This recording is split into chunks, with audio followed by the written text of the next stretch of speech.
What a fucking clown.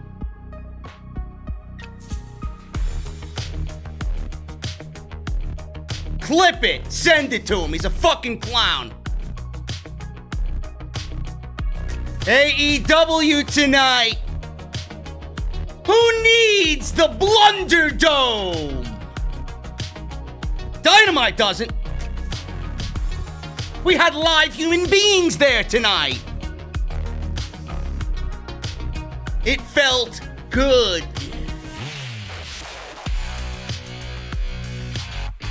You know what else felt good? Seeing Hangman Page turn on the Young Bucks. You know what else was good? Seeing the Young Bucks kick Page out of the Elite. You know what else was good? Tag team gauntlet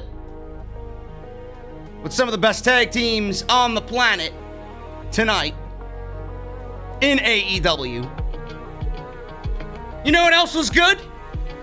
Contract signing between MJF and Jon Moxley, the #1 ranked pro wrestler in the entire world, Jon Moxley. You know what else is good? The #1 podcast in the IWC. This is your Dynamite review right here on Off the Script.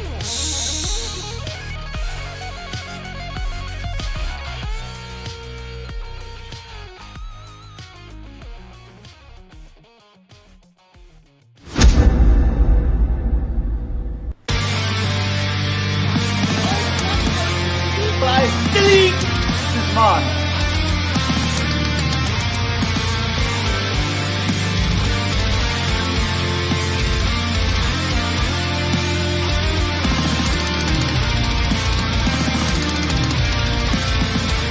Alive. People still didn't.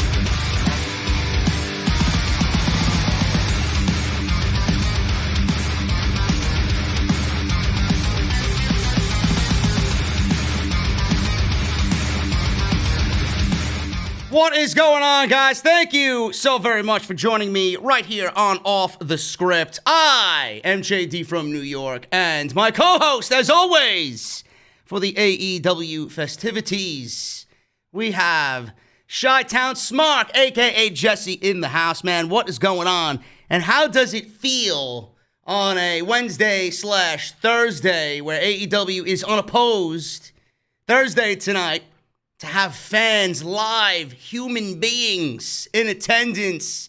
Please tell me, you guys, everybody in the chat, and Jesse, tell me, it put a smile on your face to hear people singing along to Judas tonight on Dynamite.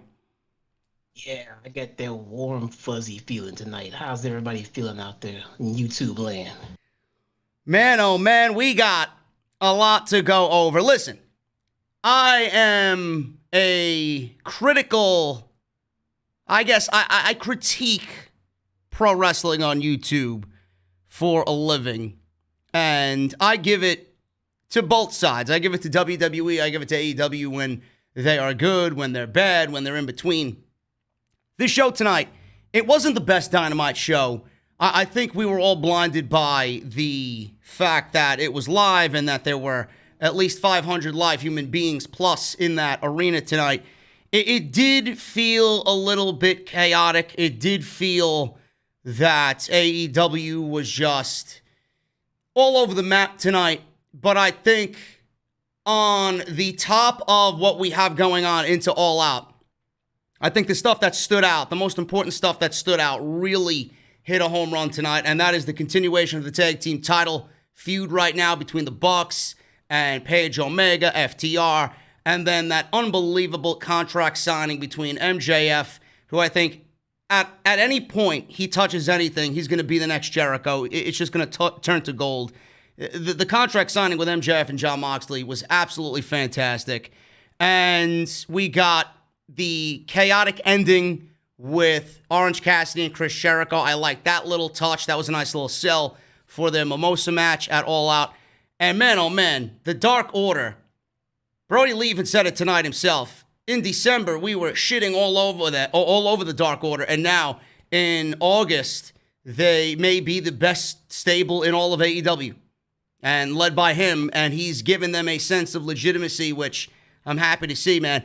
You know, it was not a great episode, but I think what really matters on this show, they really hit a home run. They did, and it was not an action-packed episode, but I think it was a home run. Just if you take one thing from it, name one thing that happened that was significant. It was the Dark Order's night to rise. I mean, they kind of capitalized on what they did last week and everything else, and now it's just like they're here. And Brody said it best, and I think a lot of people in the community around and everybody else said too. Like, yeah, okay, well, Brody is going to AEW, but what's he really gonna do? He's gonna end up in catering there and everything else. And I think tonight was proof that it was missed talent, it was misused talent, and I bet somebody is throwing shit and just killing themselves right about now for two people, Brody and someone else who's on the cover of a magazine right now, which we will talk about in a second. I might as well talk about this with everybody right off the top. We got, yes, I know, guys, I fixed my tags. Do not worry. Everybody's worried about my fucking hashtags in the description. It's fixed. Thank you, Hoop Media. Thank you for looking out for me. Always doing a fabulous job as Hoop Media. Did the crowd in Daly's place tonight, I seen Wade Keller say something about it. He felt like there was not that big of a difference with the crowd being there live compared to what we've seen in recent weeks. Do you think with AEW obviously following protocol and doing everything as safe as humanly possible to allow people to attend Dynamite tonight and for future shows, did the crowd offer that much of a difference tonight as compared to previous weeks, in your opinion? They did. I mean, and I'm not sure if it was because commentary was pulling a Michael Cole almost, man. They wanted to make sure they reminded us over and over and over again that the live crowd was there. And it was good to hear that, for the first half hour or so. But then like way later into the show, it was like, I get it. I get it. Stop mentioning the live crowd. I mean, just let us organically absorb them as opposed to look at this live crowd. Listen to them. Moxley get the loudest end. Listen to the crowd. Stop mentioning them. In a normal given circumstance, they wouldn't be sitting there mentioning every little thing about the crowd, and it was starting to get annoying like halfway into the show. But I was happy to have them back. Don't get me wrong. I mean, it felt like a pay-per-view in that aspect of excitement. You know what I mean? Yeah, absolutely. And I mentioned this on Off the Script this past weekend.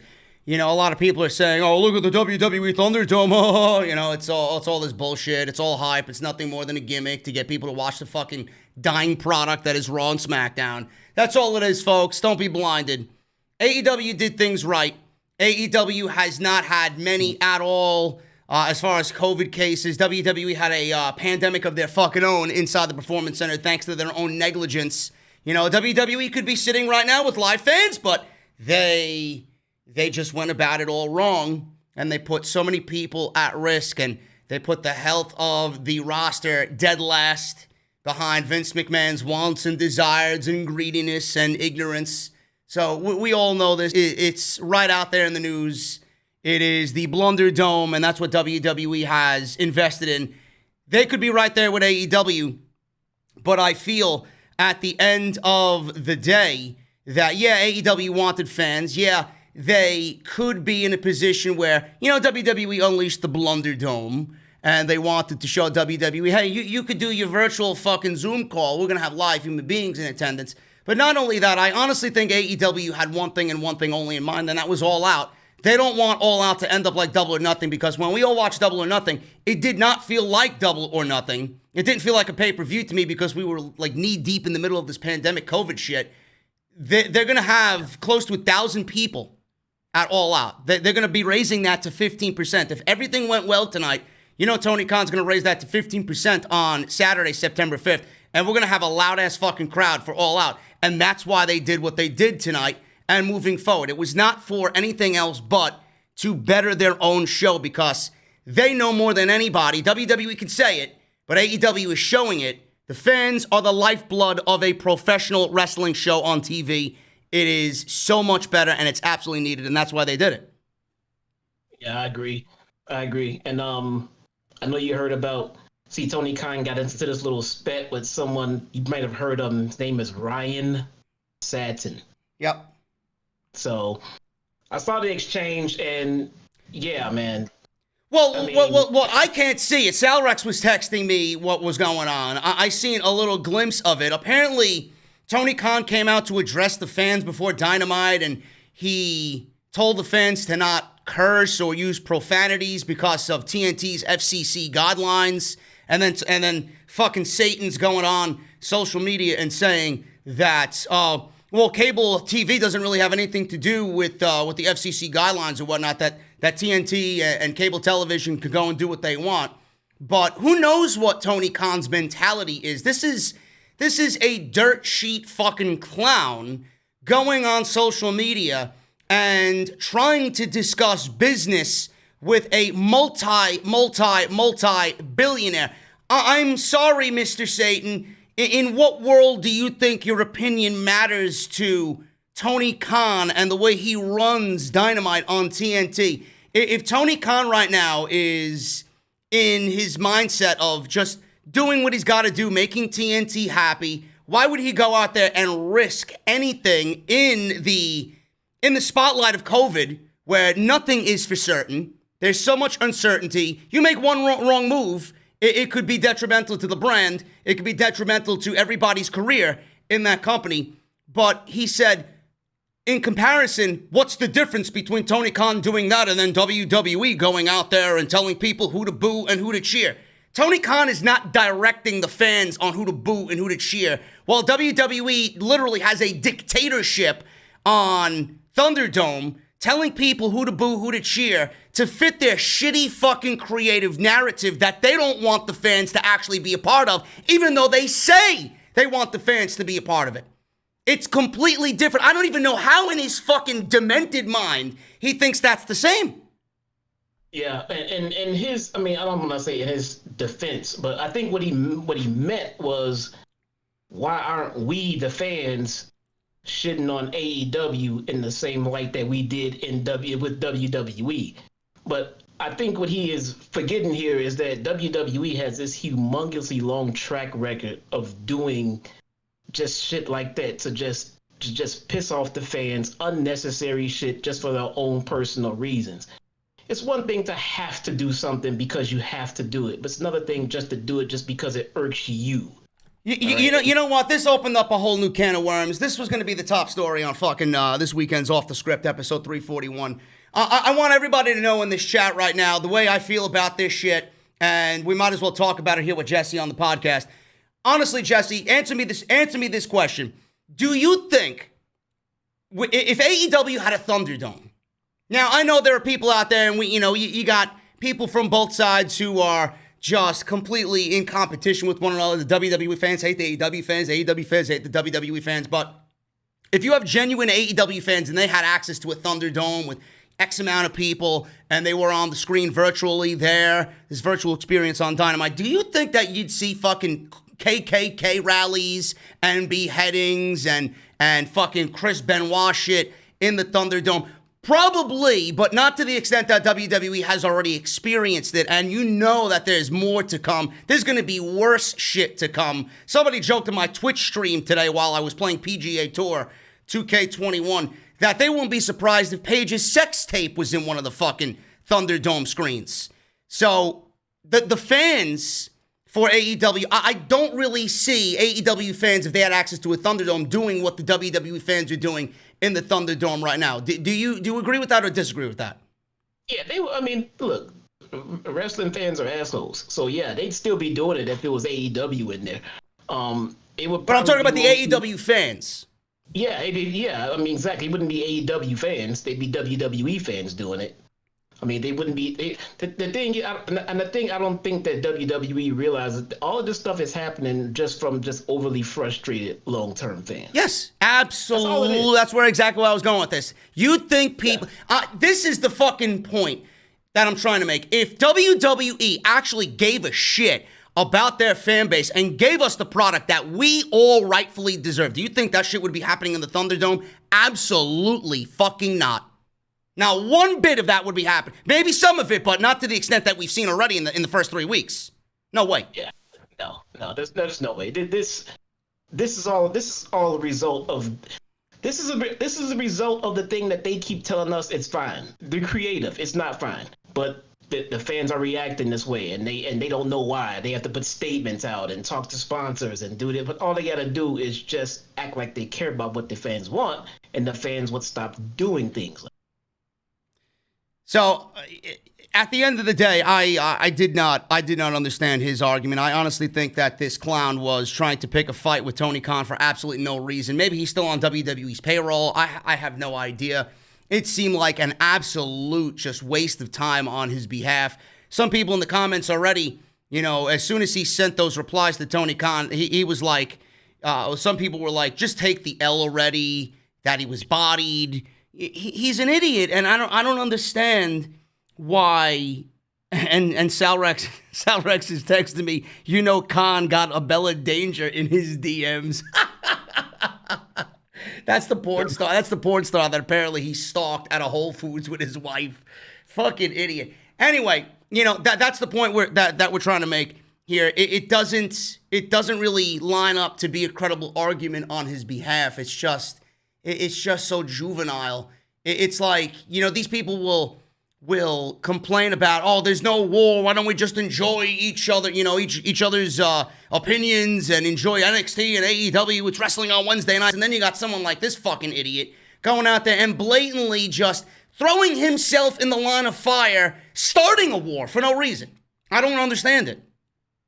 Yeah, I think he was just trying to troll his timeline, and he didn't really expect them to reply. So he gotta get caught up in that one, and then every tweet after that, he was starting to backpedal and starting to come down from what he was trying to say, and then he just looked really bad. Well, he got the attention that he wanted. Tony Khan gave him an L, and I think now he knows how Tony Khan operates. If you're going to blast AEW's product, which Tony Khan is incredibly proud of, I would do the same thing. Expect to hear something from Tony Khan, so don't fuck with him next time, clown. That's all I got to say there. And we're not going to give this guy any more time on the podcast this evening. What did you think of the news report? I know you mentioned it briefly before that Vince McMahon was probably throwing shit at the wall and kicking rocks. Not only with the fans, but Jon Moxley being named the #1 pro wrestler in the PWI 500. He topped the yearly wrestling list. And I don't know what people are saying. I really don't even give a shit what people are saying. The list really doesn't matter to me at all. And with the year Jon Moxley had, dating back to last year, I mean, who else deserves it, to be quite honest with you? Yeah, this list comes out. Especially in the United States. This list comes out every year, and it just seems to just trigger every fucking wrestling nerd on the planet. When, I mean, they can't conceive and understand that the list is all kayfabe. Yeah. They don't get it. I remember when Roman topped that list, man, people fucking flip their wigs, man. People get mad. I mean, it's all kayfabe. So in terms of kayfabe and TV presence and, fan interactions, blah, blah, blah, I don't see anybody bigger than Moxley this year. No, I mean, he left WWE with a bang. He showed up and made a bang in AEW. He feuded right out of the gate with Kenny Omega. He won the World Championship from Chris Jericho. I believe he was the IWGP United States Champion as well over in New Japan. He never lost the championship. Well, I think he did lose the championship. I think he lost it to Lance Archer, I believe. And then he won the AEW Championship against Chris Jericho in February. And he's had a run with the championship. Not really the most ideal run thanks to COVID, but I mean, the impression he made from jumping to WWE to AEW and then even in this year, wrestling for a promotion that was only one of two promotions even in business while everybody else closed down. I mean, it's very difficult to look at anybody else and give them the #1, PWI top 500 wrestler in the world. I honestly, I'm usually good with this shit. I can't think of anybody else. Maybe Adam Cole, probably would be another guy that could potentially be number one. But other than that, I can't think of anybody else but Jon Moxley and Adam Cole. Maybe Adam Cole. I mean, if they would have said Adam Cole, I guess I would have said sure. I mean, but I probably would have leaned more towards Moxley because he's leading a more prominent brand, and his brand is on top of NXT. Yeah, so. Yeah, that would be like looking at the MVP award in baseball. You know, you could easily give the MVP award to a guy that has, all the stats that you could possibly dream of on a team that's got 120 fucking wins at the end of the year. Or you're going to give the MVP award to somebody who had comparable stats to that same guy on the 120 win team, but he played for a team that made the wild card, got into the playoffs, and then, took his team from not really being much of anything at the beginning of the year to kind of overcoming all expectations for them and making the playoffs. I'm going to give it to the guy that led his team into the wild card and into the playoffs instead of giving it to the guy who, sat there on a 120 win team. That's just the way it operates. That's the same analogy I'm trying to make with WWE and AEW. Why give it to Adam Cole when he's a part of the conglomerate, the machine known as WWE? Meanwhile, Jon Moxley is building AEW, and look at what he's accumulated for himself in just 1 year. It's what I've always said in pro sports when they pick the MVPs. Define MVP, the most valuable player. Yeah. I mean, the way I look at it is if I took that player and plucked them out of that team and told that team to go operate, where would that team be right now? No, nowhere. Nowhere. And that's usually my point when it goes. And that's usually the LeBron James debate too. If he took LeBron out of said team, that team won't even make the playoffs. Yeah, that's an MVP. So, well, AEW was actually heavily represented in the PWI Top 500. Jon Moxley was number one. We mentioned Adam Cole. He actually came in number two. Chris Jericho was number three. Drew McIntyre was number four. Tetsuya Naito was number five. Kazuchika Okada number six. Cody Rhodes number seven. Seth Rollins 8. Kofi Kingston 9. AJ Styles 10. Rounded out the top 10. And then on down the line up until 25. 11 to 25 looks as follows. AJ Styles, Keith Lee, Brock Lesnar, Kenny Omega, Roman Reigns, Nick Aldis came in at number 15, so fuck off, Bruce. Bray Wyatt, number 16. I don't know what the fuck he did to land in number 16, but here we are. Kota Ibushi. Bullshit. What happened? I think he should have been higher. I think it's bullshit. Bray Wyatt? Yeah, I mean, look, you know who you're talking to. I know where he wound up. Yeah. But if we're talking like last year? Yeah. I mean, yeah, I guess, he didn't really die until Hell in a Cell around October, right? Yeah. I think he should be higher on that list. I mean, the Fiend fucking broke the internet last year. Yeah. He should be in the top 10 at the very least. Man. Yeah, that's a good point. Well, Bray Wyatt, number 16. Kota Ibushi, 17. Roosh, 18. Braun Strowman, number 19. Jacob Fatu, number 20. Will Ospreay, 21. MJF, 22. Aleister Black, number 23. That's a fucking surprise there. Kento Miyahara, number 24, and Walter, number 25. That rounds out the top 25 there. So some strong AEW presence there in the PWI Top 500. So that was cool for them. Some nice notoriety there by PWI. Excalibur was not on the show tonight. And this was a big story going into the show because this was their first live show back after the last set of tapings, and everybody was told he was going to be back, but he did not appear on Dynamite. He has not commented on his hiatus from AEW, has Excalibur, but it was reportedly his decision. There were reports that he would be back during the final Dynamite of August, but he was not on the show this week. Chris Jericho is actually on commentary, which, I mean, nobody's going to really have a problem with that. And no mention was made of Excalibur during the broadcast. AEW is yet to make any sort of public statement on the matter. He is still employed by AEW from what we understand, and AEW publicly addressed situations with Sammy G and Jimmy Havoc. Jimmy Havoc was released. Sammy G obviously was in the main event tonight against Matt Hardy, but they have remained quiet about Excalibur so far. I think they're just letting this ride. Everybody expected him back, but I honestly think it would have been too soon. Sammy was out for a month. Jimmy Havoc was out for a month before they let him go. So I'm thinking he'll probably be back for All Out, or if not, he'll be back on that Wednesday following All Out. I honestly think bringing him back to television probably would have been a mistake, but that's just my take on it. What do you think about this Excalibur situation? To be honest, I didn't even know, and I didn't even know until it was brought up here why he was even an issue. I mean, but the point is that I don't think it was that widespread of a thing, but now his absence has raised that question and had people look into it more, and now more people are aware of it. So now more people are all on top of it.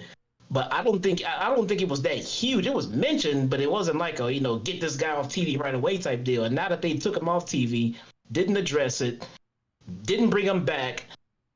Now people are waiting for him to come back to be like, well, what did you do about I mean, so now they need to do something publicly about it if they're going to bring him back. Yeah.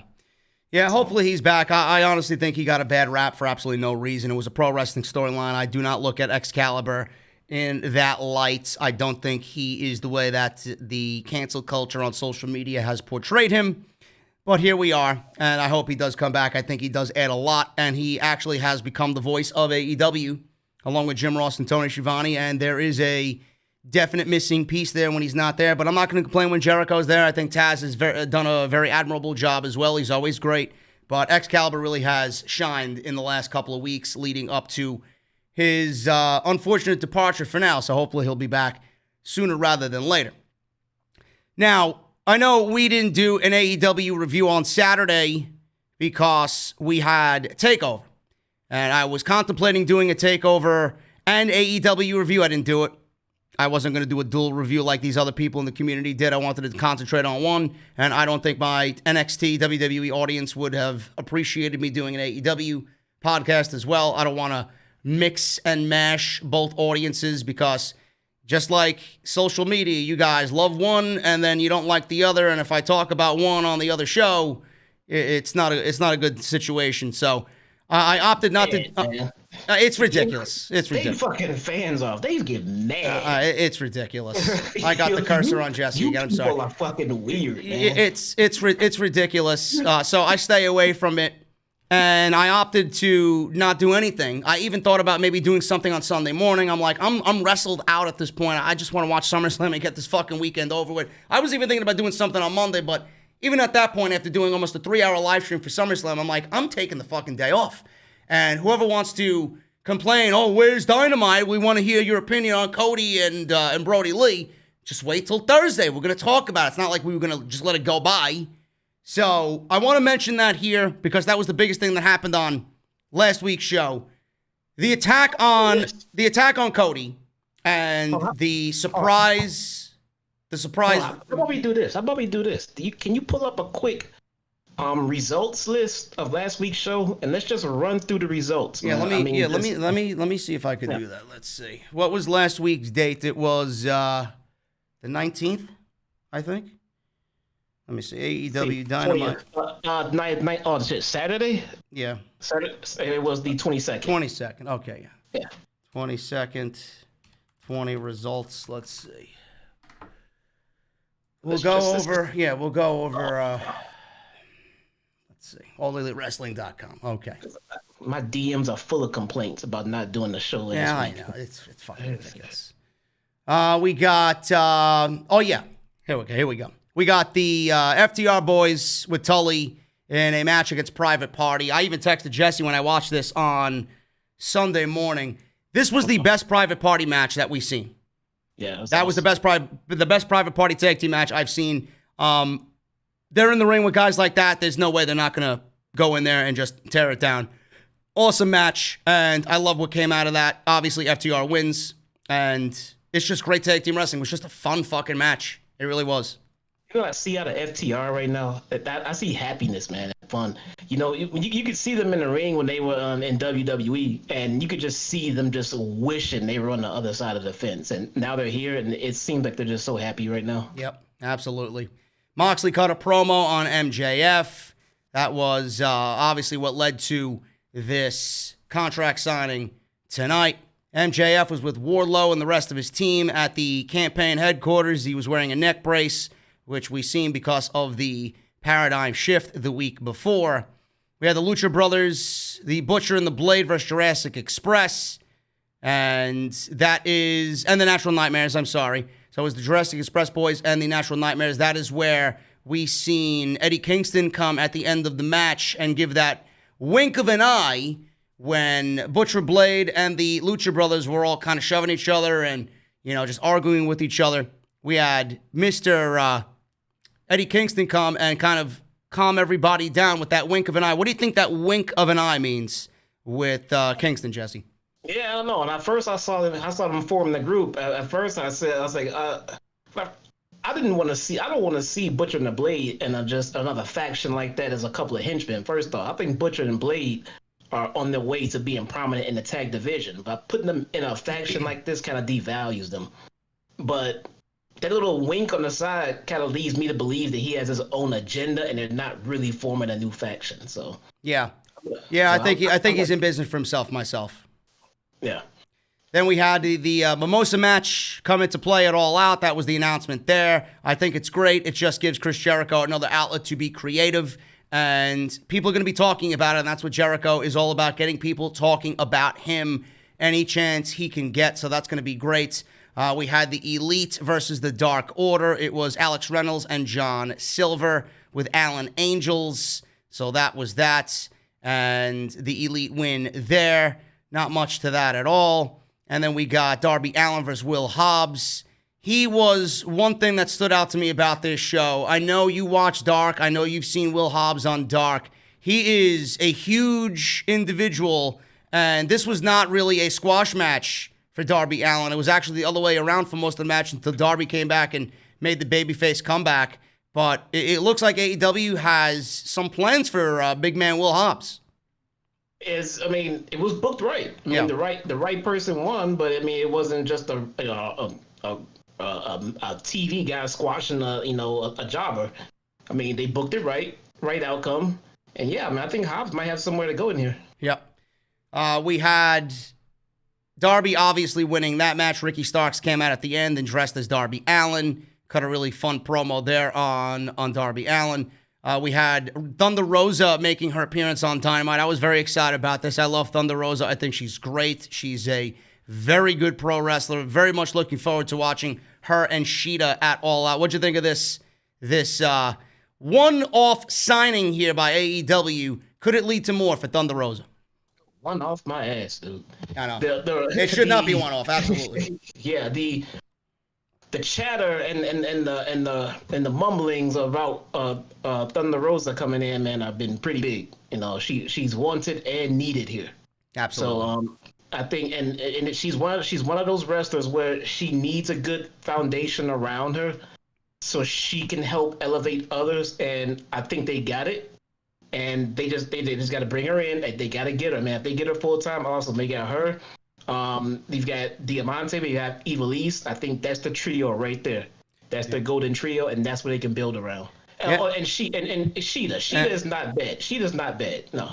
And then you got Nyla Rose, who's not bad in her own right. So that's a nice foundation of women right there. And you start to build that women's division and give it some legitimacy. And if, I'm not sure if they want, but if they want to bring in a Tessa Blanchard is going to be somebody that looks at AEW as a little bit more of an attractive offer because there's actually competition there that she's never faced before. Sheeta's doing her thing. Thunder Rosa's there. That'd be an unbelievable match in its own right. It might look a little bit more attractive to a Tessa Blanchard if they want to go out and sign her. So, I like what they're doing there, and I do think that this should be a every week thing with Thunder Rosa, but I don't know what the situation is with NWA, so we will see what happens there going into All Out. We got the finals of the Women's Tag Team Cup, the Deadly Draw Tournament, seeing the Nightmare Sisters, Brandy and Allie beat... Oh, actually, no, I'm sorry. Ivelisse and Diamante won. They lost. Thank God Brandy lost. So that was the final. Ivelisse and Diamante won. They are the Deadly Draw Tag Team Tournament champions. So that's that. I don't know what that means, but clearly, in my eyes, they won the tournament. So it's either that both of them have signed on long-term with AEW and they have plans for them or not, which I don't see to be the case, but they won the tournament, so I'm assuming AEW's got plans for them. I'm assuming so. I don't know what they are, because I know they're not bringing in tag titles. Yeah, and they don't need tag titles at all. And then the American Nightmare, Cody Rhodes, with Arn Anderson defeated... It was the TNT Championship match. Brody Lee defeated Cody Rhodes for the TNT Championship, and it was an absolute squash match. Cody got destroyed at the end of the match. Brody Lee had the old, unfinished TNT Championship in a sack, a black sack. He had broken it up previously before that and then dumped it all over Cody's broken down body. They put him on a stretcher. The Dark Order just tore shit down. At the end of Dynamite, the Nightmare family was completely decimated. Brandy Rhodes came out to defend her husband. And then we had Anna Jay choke out Brandy Rhodes, which was a nice little touch. But that was the sign that the Dark Order is taking over AEW. And a lot of people were complaining, why not Lance Archer? Why not Brian Cage? Well, what is it about Brody Lee? I thought it was great. It sent shockwaves all through pro wrestling. People were talking about it. AEW got the deal done. And I love the fact that even with Cody losing, there's still a story there because he's got so many people to back him up in the Nightmare family, including one of his best friends in Matt Cardona, which sells the story itself for All Out in a TNT Championship match. I think it just fits perfectly into the story. Now I'm wondering, where was he last week? I don't know. Maybe he wasn't in the building. Where was Dustin? I don't know. Where was QT? Where was everybody? Didn't they come out? They didn't come out? No, Brandy came out and got killed. Huh. I thought I have to go back and watch it. I could have sworn they were out there, but yeah, they showed up today and got beat up. So they showed face tonight. Today. Yeah, there we go. As long as they got theirs, that's good. Yeah. So that was that. I mean, I don't know what you guys wanted us to say about it. I thought it was great. I thought the continuation of it tonight was really good. It sets the tone for All Out and Matt Cardona to challenge Brody Lee for the TNT Championship. It got the job done. And it was a big talked about segment. AEW drew a very impressive rating. They were still ranked number 5 in the demos. Actually, in the overall TV ratings on Saturday, for Dynamite. So, I mean, they didn't really lose a step, and it just shows you how hungry their fan base is and how they will follow Dynamite to wherever channel on whatever day, whatever time slot they're in. Good on them. Good on them. They might not have beaten NXT in the overall ratings, but Saturday night was a big night. There was a ton of shit going on. People go out. They have, a couple of weeks left of summer. Who's going to be home watching pro wrestling? So I thought it was a very, very good rating for them. They should be very proud of what they did on Saturday night. And at the end of the day, they still beat NXT in the demos. Handedly, easily. So it is what it is. But that's that, guys. We're going to go over tonight's show as well. But I want to thank everybody for joining me here tonight on the podcast. Make sure you guys follow me on social media at JD from NY206. That is on Twitter and Instagram. If you guys want to follow Jesse, his @ is right on the screen right there in front of you. Hit that subscribe button down below. Turn on that bell for all notifications. If you missed any of the podcasts that I uploaded this week, including the Monday Night Raw review and the NXT live stream last night with Jesse, go and check that out. Couple of extras as well, some big stories there. So make sure you go and check those out. One was uploaded yesterday, one was uploaded today. Some really, really good stuff there to fill you in on everything that we're not going to talk about going into the weekend, which is going to be another big weekend. Payback is on Sunday, and I just came across a report that most of the outcomes for Payback are up in the air, just like everything else in WWE. So we may be in for another shit show come Sunday night, folks. So it's going to be another busy, busy weekend right here on the podcast. If you guys want to support the podcast on Patreon, you can certainly do that as well. Patreon.com/JD from NY206.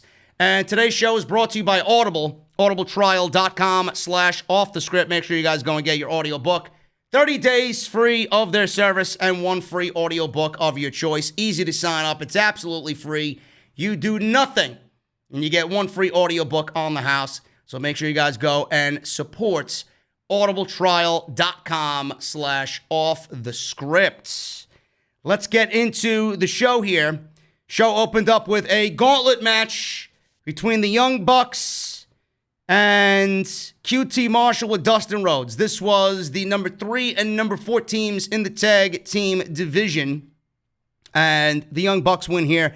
Not really much of note here between these two teams. The Young Bucks win in 8 minutes.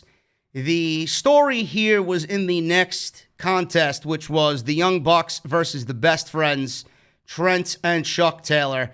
This is where we looked at Adam Page I don't know if it's a turn.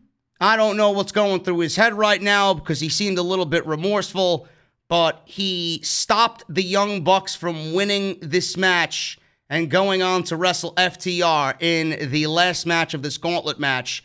So the Bucks were in control. Nick landed a senton flip onto Trent at ringside as Matt held him extended on the ring apron. Jericho was on commentary. He was going off how he doesn't like the Bucks' creativity but admires their innovation. As far as the tag team duo is concerned, Nick landed a 450 on Trent for a near fall.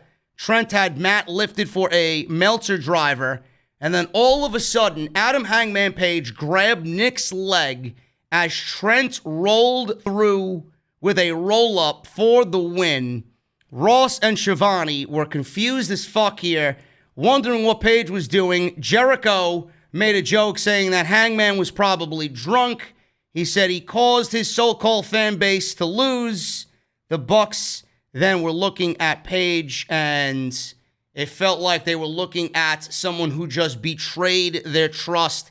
Page just turned and walked away. Shivani even mentioned something about the look in Page's eyes looked to be something different. I don't know where this is going, Jesse. We talked about this briefly before we actually went live. You know, you could go one way, you could go the other way. I don't know what's going on. It could be Page turning against the Elite. It could be Kenny Omega turning against the Elite. I don't know what's happening here, but I love the unpredictability of it, and I love how you could swing either way and still not know what the hell's coming next. I love it. Yeah. I mean, it's not predictable. You know, it's not boring and predictable. Everybody's guessing. It's almost to the point now where it's like you can guess this or guess that, which makes me believe that it might be something entirely different that we've been thinking about. Now, it's obviously FTR at the pay-per-view. They beat the Best Friends, by the way. The Best Friends beat the Bucks. They went on. They were put through the ringer with the Bucks, and then they went another 11 minutes with FTR. FTR just single-handedly took care of them because there really wasn't much the Best Friends could do. So Cash yanked Trent off the ring apron late in the match.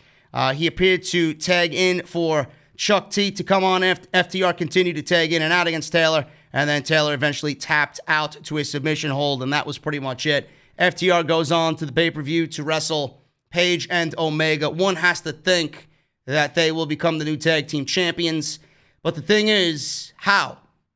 How is it going to happen? Is Page going to give way to his new allies here in FTR and turn on Kenny? Or is Kenny going to be the one to get the one up on Page, kind of with what happened tonight? Is he going to walk away? To me, I see Kenny wrestling because that's the way Kenny is. He's an honorable pro wrestler. He's a tag team champion. He's going to live and die by defending that championship no matter the situations. Is he going to wrestle this match and then eventually say, you know what, I'm wasting my fucking time here, and just walk away from the entire situation, and then Page maybe just lays down for his boys, and we get one of those situations at the pay-per-view? Well, it's so unpredictable that you don't even know what's going to happen in the match. Again, it could swing either way. You don't know what Page is going to do. You don't know what Kenny's going to do, but I can't wait. I honestly can't wait. It's the one match I'm looking forward to most. Only thing I know for sure is it's time for them to let those titles go. Yeah. And it's time for them to go ahead and expand on their personal journeys. Yeah. I mean, as far as Omega and Hangman, I remember when AEW started, and they were pretty much trying to find the hierarchy in the card, and they had Hangman a little bit higher than the fans did, and so and you can tell. I mean, the chatter was just he's just not there yet, and over the last year, he's there. They got him there. He's ready to be wherever they want him on the card. So now what do? Do you go ahead and go with this heel turn? Do you go with this tweener, in the middle type guy? Do you turn him full heel, bring the cleaner back? We don't know what they're going to do, but now both of those guys can go anywhere they want to go on that card and be fine. Yeah, so, it's amazing, too. Just looking at the tag team division in AEW, the fact that we're talking about Page and Omega breaking up, and it's not even going to dent the armor of the AEW tag team division. It's unbelievable how we could be sitting here talking about that and then talk about Paige and Omega going on their own separate journeys as singles wrestlers. You know, Paige so much better off than he was a year ago. Kenny so much better off than a year ago. We're finally going to see Paige in almost full form here, and now with FTR by his side, I think it's just going to be an unstoppable trio or foursome, depending on where they go creatively with this, because I could definitely see them reforming the new Four Horsemen. Kenny, with all the complaints of the fucking geeks in the community, where's the New Japan Kenny Omega and this and that? He's done an absolutely fantastic job with the tag team championships, putting those belts on the map as the most sought after tag team championships in the entire industry. And he did his job. And now he's going to go on to be whatever the fuck he wants to be. He's going to be thrown into the main event. He's going to be the Kenny Omega that we all remember seeing in Japan. It's going to happen. People just don't have patience. And I don't know why people shit on Omega for doing what he wants to do. He was absolutely in the best fucking role possible for him. And I think it's great. And I can't wait to see him break out. Yeah. One of those guys is gonna go on the feud with Brody Lee, and another one is probably gonna go on the feud with MJF too. Yeah. So absolutely. Awesome. So I'm looking forward to that. And then Cody, we don't know what's happening with Cody. Cody can fit in anywhere. Is he gonna go after the TNT Championship when it comes back? Is he gonna come back and deal with his own situation there, or is he gonna kind of join? Where does his allegiance lie now with Paige doing this to the Bucks, and you know how close the Bucks are to Cody? What's Cody going to have to say about this? Is that going to be a situation when Cody comes back, or are they going to have Cody take care of his Dark Order shit first? Well, that's the cool thing about this away time. You take your beating, you take your lumps, and you go away. Go away for a while, then you come back. Now, when Cody comes back, everybody will be happy to see him back on TV first and foremost. So it won't necessarily be you got to go after Brody right away. 2, there's so much stuff going around his family right now. He needs to attend to it to get his family in order. He does not have time to go back after Brody Lee right now. Yeah. So it makes sense. 2 things here. I want to book this maybe fantasy-wise, creatively. What if... And I know you mentioned this to me tonight at some point before we went live. The likelihood of Kenny Omega turning on Paige and FTR aligning themselves with Omega instead, and was all a fucking ruse. And then Kenny joining FTR, maybe starting a 4 Horseman stable. Yeah. This came up in my DMs. I know who you are, who you listen. I told you I would bring it up. What if we get Omega joining the Horsemen? And I think at this point it is just a lot of fantasy book, and I think the Elite and Tony and I think everybody else, I think that they are doing what I think that you should be doing as a creator, is that you can put the idea out there. So they planted the seeds of the 4 Horsemen and all of the wrestling fans' brains. So instead of planting the seed and then going through with your plan, plant the seeds, let it linger, let it marinate, and see what the fans say. Let the fans tell you how to book this whole angle. Yep. They put the seeds out there weeks ago, and there's been nothing but chatter about it. We know they listen to these podcasts. We know they listen to the dirt sheets. Yep. So they can take the plan that they had, compare it to what the overall majority of the fans are saying about it, and then roll with that. So my point is, they might have had an idea what they wanted to do, but maybe the fans have kind of turned their minds like, you know what? A lot of people are saying X, Y, Z. Let's do that. That's a good idea anyway. Like, okay, let's do that. So I think they had an idea, but it may be written in pencil. And maybe because it's been so long now to the point where now they just could have said it was this, but clearly everybody wants to do this. Let's just go ahead and do it, and we'll change it up a little bit. Different from, okay, this was the plan for tonight's show that starts at 8. Now I'm going to change it right now. Not the same thing. You adjust on the fly over weeks, not adjust on the fly over the last couple of hours. And the other thing is, I mean, that's a possibility. I think the likelihood of that is probably on the lesser end of the spectrum here. But what AEW could be looking at as well, if both guys are going to break up and there's no longer going to be a tag team, and we get these guys going on separate journeys, eventually next year we could be looking at these 2 guys again in the ring together, but for the AEW Championship. That's another situation that could potentially come out of this as well, because if they're both going on separate journeys and, AEW loves to be consistent and they love that continuity, they could take this storyline, revise it for next year, have their paths cross again this time, and that'll be the ultimate showdown. Like, you turned your back on me, you did what you did, and you went to go win the World Championship, and now here I am, and now our paths are crossing again. I'm going to get my fucking revenge for what you did to me last year, losing those tag team championships. They could be looking at a situation like that as well. Could be. I mean, they could just go in. This is why I love it. You can just go in so many different directions, man. I'm not really sure. They're teasing this cleaner business a lot on BTE, by the way, too. So I don't know if I'm gonna follow that. I think Kenny's definitely gonna be the one to turn full heel. Yeah.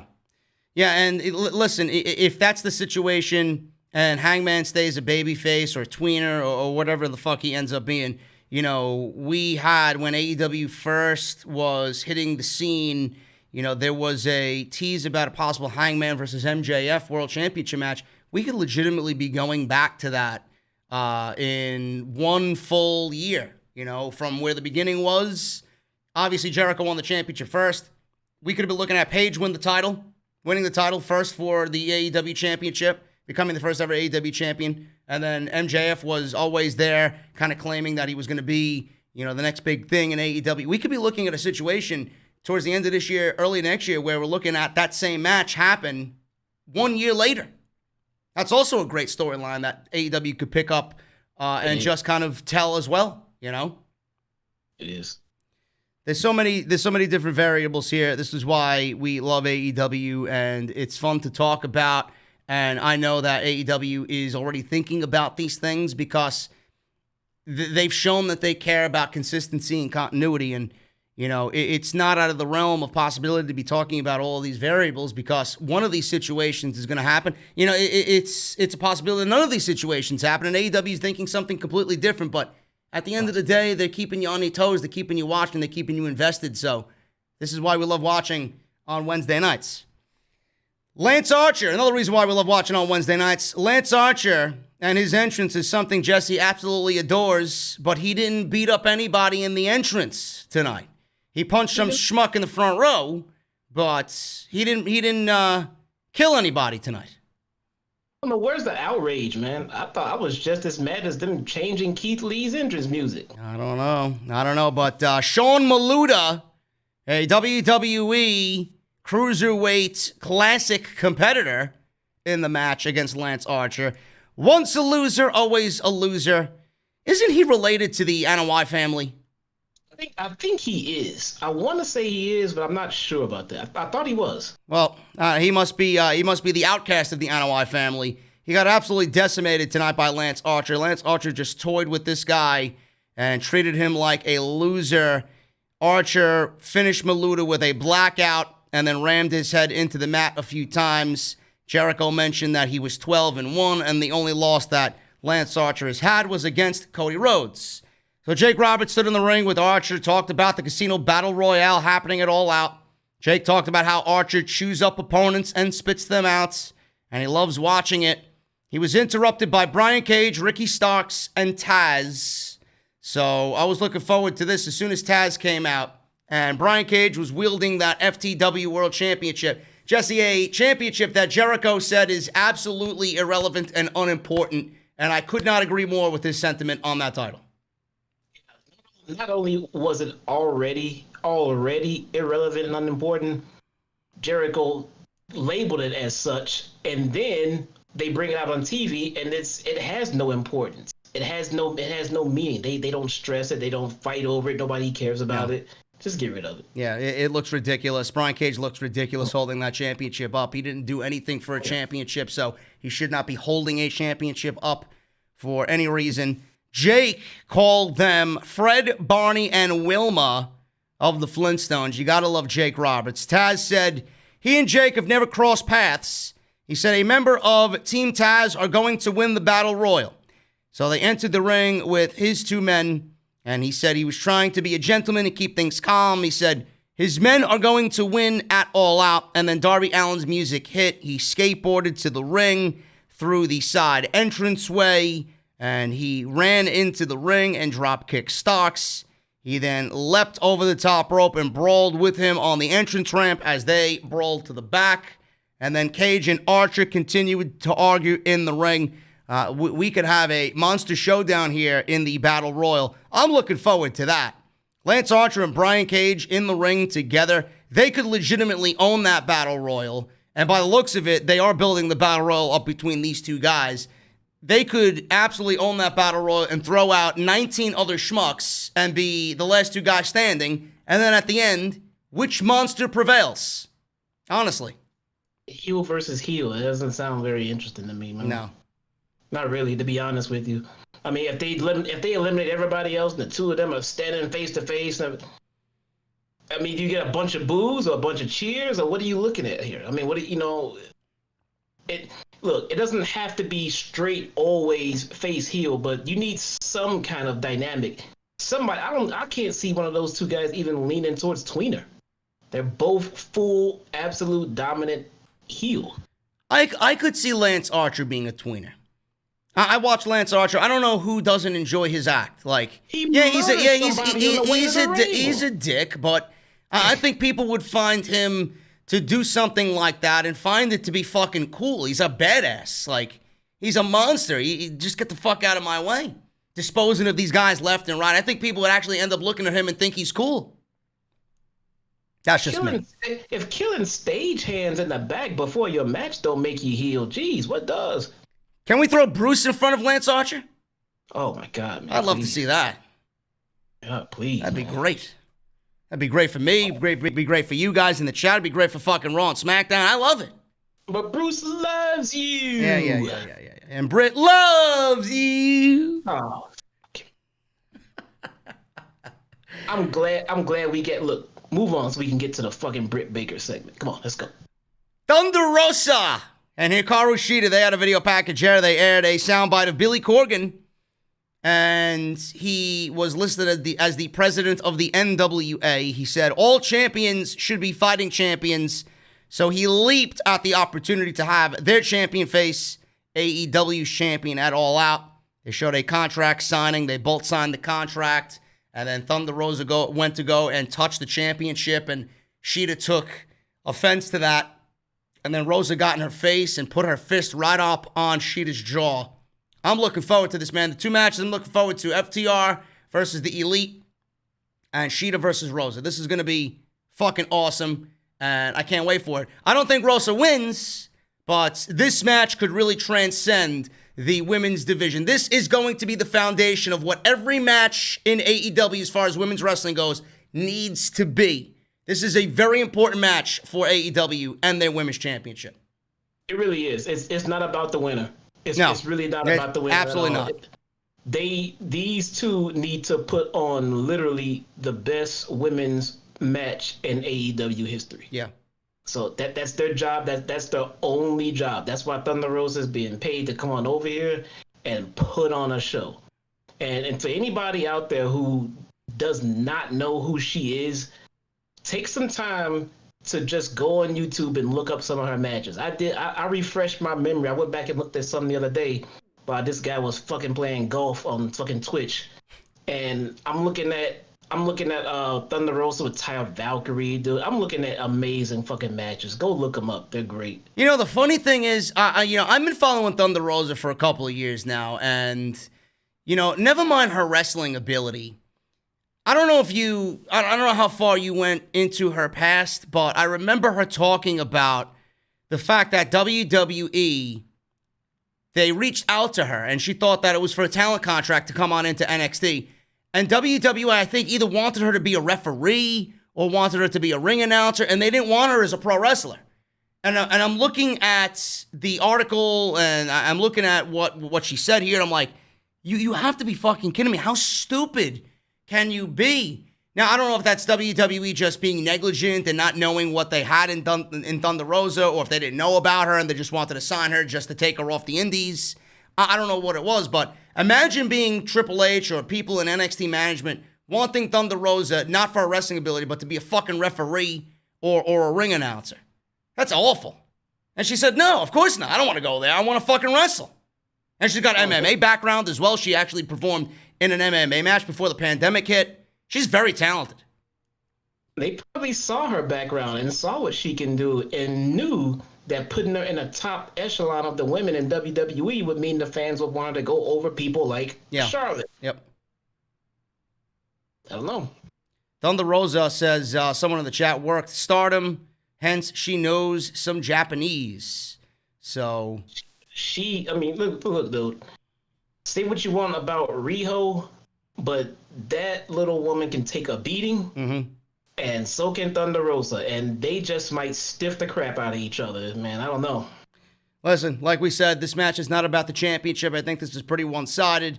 Unless AEW has somehow worked out a working agreement with NWA, I don't really see that to be the case. I don't see Rosa winning the championship here. Like we said, this is a foundation for the women's division to be at the level we know they can be. Every match after this match on Saturday, September 5th, needs to be at this level. It's not about the championship. It's about the substance that these women create in the middle of that ring. And I hope people in AEW management are looking forward to this match and looking very closely at what these women are going to produce, because anything less than what we see on Saturday, September 5th is not going to cut it. No way. No, and we were talking about what does Cody do when he get back. I mean, I just thought about that. Look, if we get Thunder Rosa over here, then clearly there's a working relationship with NWA. Whether it's continuing or one-off or what, there is some kind of relationship. So why not get Nick Aldis back here to continue what him and Cody started? I wouldn't mind that either. I thought that was a fantastic match the one time that they had that match at All In. Great match. I mean, Thunder Rosa, if I'm not mistaken, she is the number 2 talent on the roster next to Nick, right? Yeah, she was the most notable name on the roster for sure. Yeah. And if they got her for a one-off, why can't they get Nick Aldis for another match? So that'd be an awesome relationship, man. They got some talented people over there. They got Taya Valkyrie too, right? Or she at Impact? No, she's still with Impact. But the thing with NWA is I believe they had a working relationship with Ring of Honor because Marty Scurll was over there and Marty was working NWA. And then Nick Aldis showed up at a couple of house shows for Ring of Honor. And they were going to do some big deal over there with Marty and NWA. So I think he was about to get a world championship match before things closed down with the pandemic. But I don't know how likely that is to pick back up. I don't know when NWA is going to be back in production, if at all. Ring of Honor, I believe, is now just starting to get their foot into doing tapings again with no audience. I don't know what's happening, but a lot of those wrestlers over in NWA, I could absolutely see end up signing with AEW. Ricky Starks was a free agent. He jumped to AEW. Thunder Rosa would be fucking unbelievable. Allison Kay would be unbelievable. Nick Aldis is another one. I believe Eddie Kingston was working over there as well. Homicide was working over there. I don't know how likely it is for him to come on over, but there's some talented men and women over in NWA, and depending on what their situation is, AEW would be in a great situation if they took a look at some of the talent over there to bolster their own roster. Yeah, where's Jordan Grace? She's an Impact. She just lost. She just lost another match to Deonna Purrazzo, I believe, at their last TV taping. It was a 30-minute Iron Woman match. I don't know how long she has on her contract, but I do know that it's probably coming up in the new year, and that's another one to look forward to. You know, if AEW does not jump on that, I just have a feeling Triple H is going to jump all over her. And there's no way. There's no way that Triple H is going to steal Jordan Grace from Tony. Now, she can sign where she wants to sign, but there's no way he's going to yank her before Tony gets a chance to talk to her and put an offer in there. Yeah. So, I would even go out there and say, if WWE wants Tessa, let AEW have Jordan Grace. They passed on Jordan Grace, I believe, once before. And I don't know what for. I remember I interviewed her for House of Glory on the show that I did with Big Hodge Media, Jason. And I believe she said that WWE once passed her up. And that's why she signed with Impact. So I don't know why they would, or why maybe they thought she wasn't ready or good enough, but I mean, what a dumb fucking move now looking back on it. Yeah.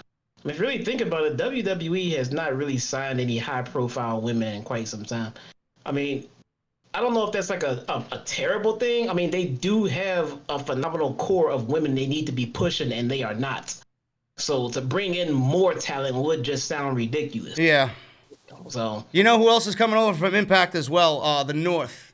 What's his name? Josh Alexander and Ethan Page. They're coming over to AEW in the new year because Cody is a huge fan of Ethan Page. I know he tweeted Ethan Page back and forth just a couple of weeks ago.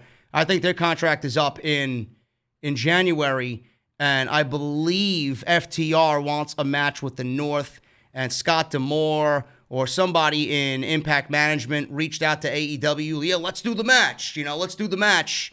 And clearly AEW did not acknowledge that. They're going to go sign the North and then do the match in their own promotion when they have them under contract. They don't want to be working with Impact Wrestling to give notoriety to Impact Wrestling. Oh, shit, FTR is here. They're challenging the North. Give me a break.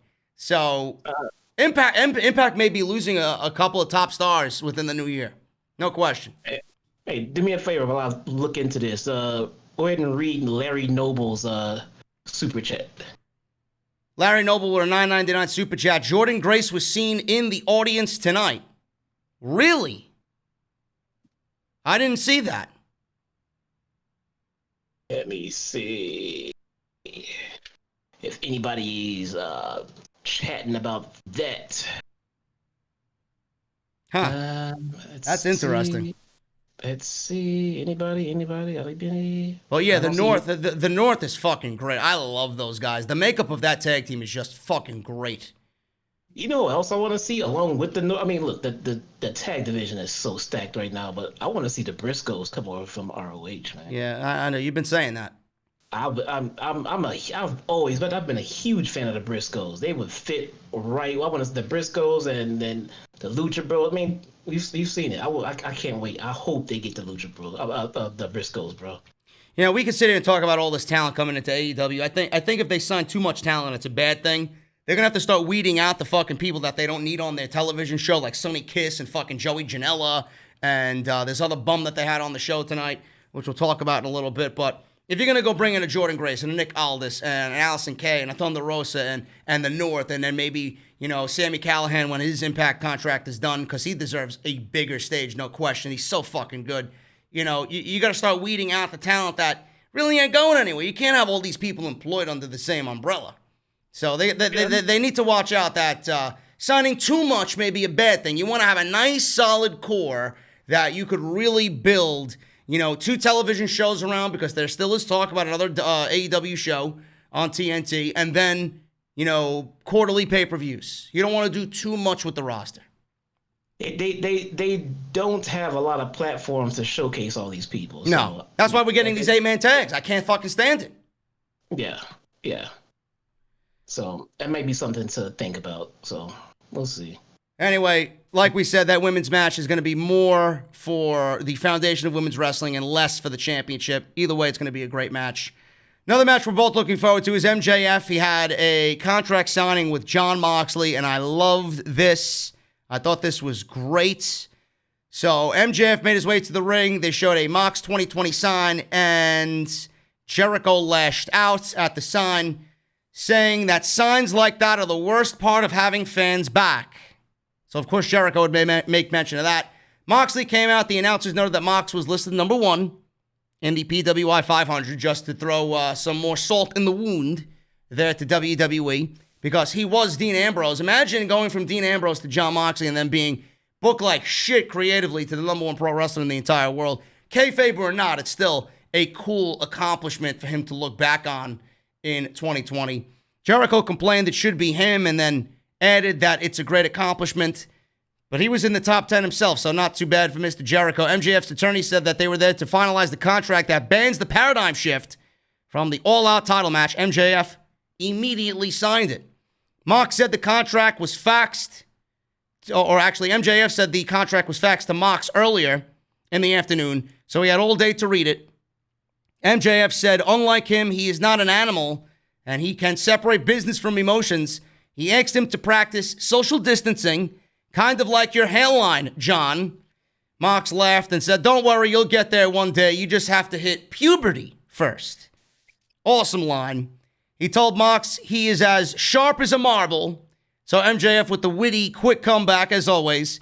He said people have been clamoring for a Dictator John versus MJF match, but he never got the hype behind Moxley, and then he imitated Moxley's mannerisms, which he nailed fucking perfectly. I was dying laughing at this. This was awesome. Imitated his voice, saying, "I'm crazy," and said that people love him because he's a badass. He said Iron Mike Tyson said that he wouldn't want to be in a dark alley with Moxley. He said that's a powerful statement, but nobody in their right mind would want that. So MJF said, unfortunately, on September 5th at All Out, there won't be a dark alley. They will be wrestling in a wrestling ring, and that's where you'll be in danger. So the fans were booing. MJF looked at the fans and looked at them in disgust. Because I am a pro wrestling prodigy. And then MJF told the fans to quiet down while he talks. Obviously, boos. He said he will utilize the precision of a brain surgeon, and then Moxley will panic. He called him a glorified goon. And then he said he will try to get him into his territory on the floor and by the stairs and the tables and guardrails like every other schmuck he's faced so far. And then this is where MJF starts going over who Moxley has idolized. Guys like the Sandman, New Jack, Zandig, and Onita. You know, John, all those guys are hot garbage. He said he grew up idolizing wrestlers such as Buddy Rogers, Ernie Ladd, and the great Tully Blanchard. He says he's way too high of a ring IQ to display any type of mentality these other guys have done, like the Sandman and New Jack. And he won't play into Moxley's stupid games. He says he's going to keep John in the ring like a dog on a leash and beat him like the dog that he is. He said his fanboys won't be happy when he becomes AEW champion because we deserve better, John. He asked if John is man enough to beat him without that one move. If that's the case, maybe you should tell that hot wife of yours that I'm single. So there's the Renee Young indirect reference. Moxley stood up, obviously pissed at this comment. MJF's attorney then threatened to sue him if he did anything. Mox told him, "You sit down, dickwad," pointed to Wardlow and pointed to him, "Flex Magazine, you too," pointed to Wardlow. So Moxley sat down and asked if he should sign the contract. "Do I need the paradigm shift to beat you?" He said he doesn't like MJF and he'd like to give him more brain damage. He said MJF is forcing him to get creative with his most effective move. He said, and that really is the whole key to this thing. What is Moxley going to do to kind of weave the paradigm shift into this match? What type of variation are we going to see of the paradigm shift? He says he doesn't want to get sued because he doesn't know any lawyers other than his public defender from way back when. He don't even know if he's alive anymore. Remember one thing, nothing you say matters and nothing I sign matters. You're a dead man. On September 5th, he shot MJF a nasty look and then signed. And then MJF, obviously, when Moxley signed, screamed in excitement, "You idiot." The lawyer said that's the stupidest thing he's ever done. He shook Mox's hand. Mox said that this was great, let's do it again. They didn't even have to break the table, making fun of the contract segments, always having a table broken and just a fisticuffs between challenger and champion. Mox said it's great that they were so cool about what he added on page 17, but there was only 16 pages. MJF's attorney looked panicked and he read page 17. Mox revealed that he gets a match against MJF's attorney next week, and if he no-shows, MJF doesn't get his title match. And then Moxley said, "Next week, the paradigm shift is legal. It was nice doing business with you. Maybe I should be a lawyer." This was fucking great. I love the back and forth between Moxley and MJF. And Jesse, how did we get to page 17 if only 16 pages were faxed over to Jon Moxley? Is that a logic gap? Is that a loophole? Explain it to me, because I'm trying hard to figure it out, but I can't. No, he faxed over 16 pages. He grabbed another page, put that stipulation in, put it in the pack, and then gave it back to them. But they didn't sign that 17th page on their end, so I don't know. Yeah, it's a little confusing on that, but either way. Hey, look, Road Dogg's dad just passed away. Really? Wow. Rest in peace, Bullet Bob Armstrong. He just tweeted that out? Yep. 1 hour ago. Wow. Yep. Funeral arrangements will be made at a later date. Well, Yeah. that's sad. Here, I'll read it out since you were blocked, right? You can't even. No, I'm not. I don't think I'm blocked by him. Maybe I am now. Let me see. See if you're blocked. Let's see. Might be amazing. Let's see. No, I'm not blocked. That's amazing. I'm not blocked by someone that obviously tweeted me publicly that I am nothing more than a fucking asshole. But well, yeah, the guy. I mean, yeah, okay, yeah. He says with a very heavy heart, we announced the passing of our father, and WWE Hall of Famer Bullet Bob Armstrong. Information regarding funeral arrangements will come at a later date, and then WWE tweeted out as well. Passed away at the age of 80. Wow. So my thoughts and Jesse's thoughts and prayers go out to Brian James. You know, some things are greater than wrestling. This has nothing to do with wrestling at all, no matter what differences that we all have. He just lost his father. So my thoughts and prayers go out to Mr. Dog, Brian James. Oh, man. It sucks, dude. Well, hey, let's keep the mood light. Yeah. Also, Jordan Grace was not at Daily Center today. She was in the Thunder Rosa package. Yeah. That was it. Yeah. She was not in attendance, no. So there you go. Whoever said that, I don't know where you got that. You might have gotten confused with her being on Dynamite and her being in a video package for Thunder Rosa, but she was not in Daly's place tonight. So moving on, we got this MJF thing, like Jesse said, a little confusing, but it doesn't take the excitement away from the back and forth between these two. I think next week with the lawyers is going to be very entertaining, and I'm looking forward to this match. Jesse, does your opinion still stand? Does MJF win the championship on September 5th? Yeah, there's no other outcome there. There's no other outcome. There is no other outcome. If he's not intended to win this title, don't book the match. The build, just keep it interesting, keep us guessing. But at the end of that match, I don't know how they do it. I don't know if they somehow weasel it in there. That if Moxley uses the paradigm shift, he loses the title or something. But they'll figure out a way to get that title off of Moxley and keep him strong in the process. Yeah. So that's going to be the ending. Yeah, I mean, we all discussed about Lance Archer and Cody. Everybody's like, oh, AEW's booking themselves into a corner. They booked that brilliantly. The same thing with Brody Lee and John Moxley. They booked themselves out of that one. They booked it very well. And this is going to be no different. You know, Moxley's going to look strong. He is the number one guy. They've treated him like a number one guy for all this time. They're not going to do him dirty. MJF is going to win the championship, rightfully so. He's undefeated. You need to keep him undefeated because him being undefeated and when he eventually loses that championship is just going to make the moment that much more special. And I think they're going to do right by this again. So I keep saying, if there's one thing that we trust AEW on, it is creative. They really haven't let us down in a lot of anything as far as what we've seen. The women's division excluding. You know, with the men, they haven't really let us down the way that they have in WWE, and I trust them. And it's very difficult for me to sit here and say I trust a pro wrestling company when it comes to creative because there's a lot of assholes out there. There's a lot of people that don't do the right thing. I trust them. Yeah, you're gonna have to. I mean, right now Moxley is the number one guy in the company. When he drops that title to MJF, Moxley will be the number one guy in the company still. It'll be a while. It'll take some time, but MJF is the future of the company, but Moxley is still the top guy in AEW. A promo aired with Santana and Ortiz. They were talking about bashing in the minivan window for the best friends and Trent's mother, saying that they have to deal with them in person next, and they won't be apologizing about what they did to the minivan.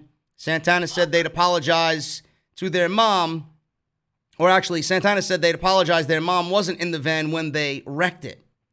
So who does that, man? I don't know. Santana and Ortiz acting like Santana and Ortiz. You gotta love them. Fuck it. That's their mom's minivan, dude. I know. Listen. They'll win the match. The best friends will win the match, and Trent will go buy his mom a new minivan. Maybe in a different color this time. Maybe. Not the same thing. I don't know. It's all messed up now. Maybe Mercedes. Making the big AEW money now. Yeah, there you go. Yeah. Santana Ortiz and the Lucha Brothers versus... Or wasn't Santana Ortiz? No, it was Butcher and Blade. Butcher and Blade and Lucha Brothers versus Griff Garrison, Joey Janela, Brian Pillman Jr., and Sonny Kiss. I would be lying to you guys if I actually watched this match. I watched the intro for the heels because I was very curious to see what Eddie Kingston would do. He just came out and joined them, but I'd be lying to you guys if I said I watched this match. As soon as I seen Sonny Kiss and Joey Janela and then Griff Garrison, I'm like, I'm done. I went to go set the live stream up for tonight, and Butcher and Blade ended up winning with the Lucha Brothers. Kiss missed a leaping split leg drop. Penta gave Joey a package pile driver on the ring apron. Pillman Jr. tagged in, battled Butcher. Lucha Brothers finished Pillman a minute later, and that was pretty much it. These 8-man tags, these useless, just let me get these guys on the show. 8-man tags, they gotta fucking go. I hope to God that when AEW gets another television show on TNT, they spread out these 8-man tags into something a little bit more watchable, something a little bit more reasonable. There's way too many of them, and AEW is just trying to fill spots on the show with people that they're not using all that much just for the sake of getting them on the show. I don't like that mentality. I really don't. If you don't have plans for them, keep them off the show. Keep it simple. I don't know what you think of these 8-man tags, Jesse, but to me, I think it's just too much. Well, they did promise us that tag team wrestling would be a focus. Yeah. And they were not lying. I'm pretty sure a good 80% of the matches we get on AEW are pretty much tag matches at this point. Yeah. So it is a little much. I mean, but again, I like we're in the infant stages of AEW. They have one show, they have 2 hours, and they have plenty of talent to try to showcase. So between that and Dark, and then even BTE, they have to come up with a good mesh, and figure out how to showcase their talent. And they're doing it through tag matches because you can get more people exposed to television that way. That's the reason why we're seeing them. Yeah, I know, but next week they booked, I believe it was the Elites and Jurassic Express. They were going up against the Best Friends and 2 other people. I forgot who it was, but more 8-man tags next week. It's I get that the focus is tag team wrestling, but 2-on-2 is what we all thought. Not 8-man tags, 10-man tags, 12-man tags every single week. It's just overwhelming at times, and it's just AEW trying to get everybody on the show for the sake of getting everybody on the show. I'm not for it. That's just me. But Eddie Kingston took the microphone and said that all 5 of them, of his boys, including him, will be in the Casino Battle Royale. So that's Butcher, Blade, Penta, and Rey Fenix, including Eddie Kingston, in the Battle Royale. And he said one of them is definitely going to win. I would not mind Penta winning that match. I think that would be great. Even Rey Fenix. I'd take Rey Fenix as well. Both of them deserve a lot better on the AEW roster as far as I'm concerned. Maybe they move into the tag team title situation after All Out. I would hope. Too talented. Yeah. I mean, there's a lot of teams like that. The Pride and Powerful. Yeah. Yeah, them too. Lucha Brothers. I mean, all these guys need tag team gold. They just, I like what they're doing right now. They don't have the tag titles on one specific tag team per se, but in the meantime, they're still building all these tag team different stories, feuds, all these different situations are going on. The best tag team in the world are not even tag team champions right now in AEW. Yeah, I know. It's crazy. It just shows the depth of their roster. It's unbelievable. Yep.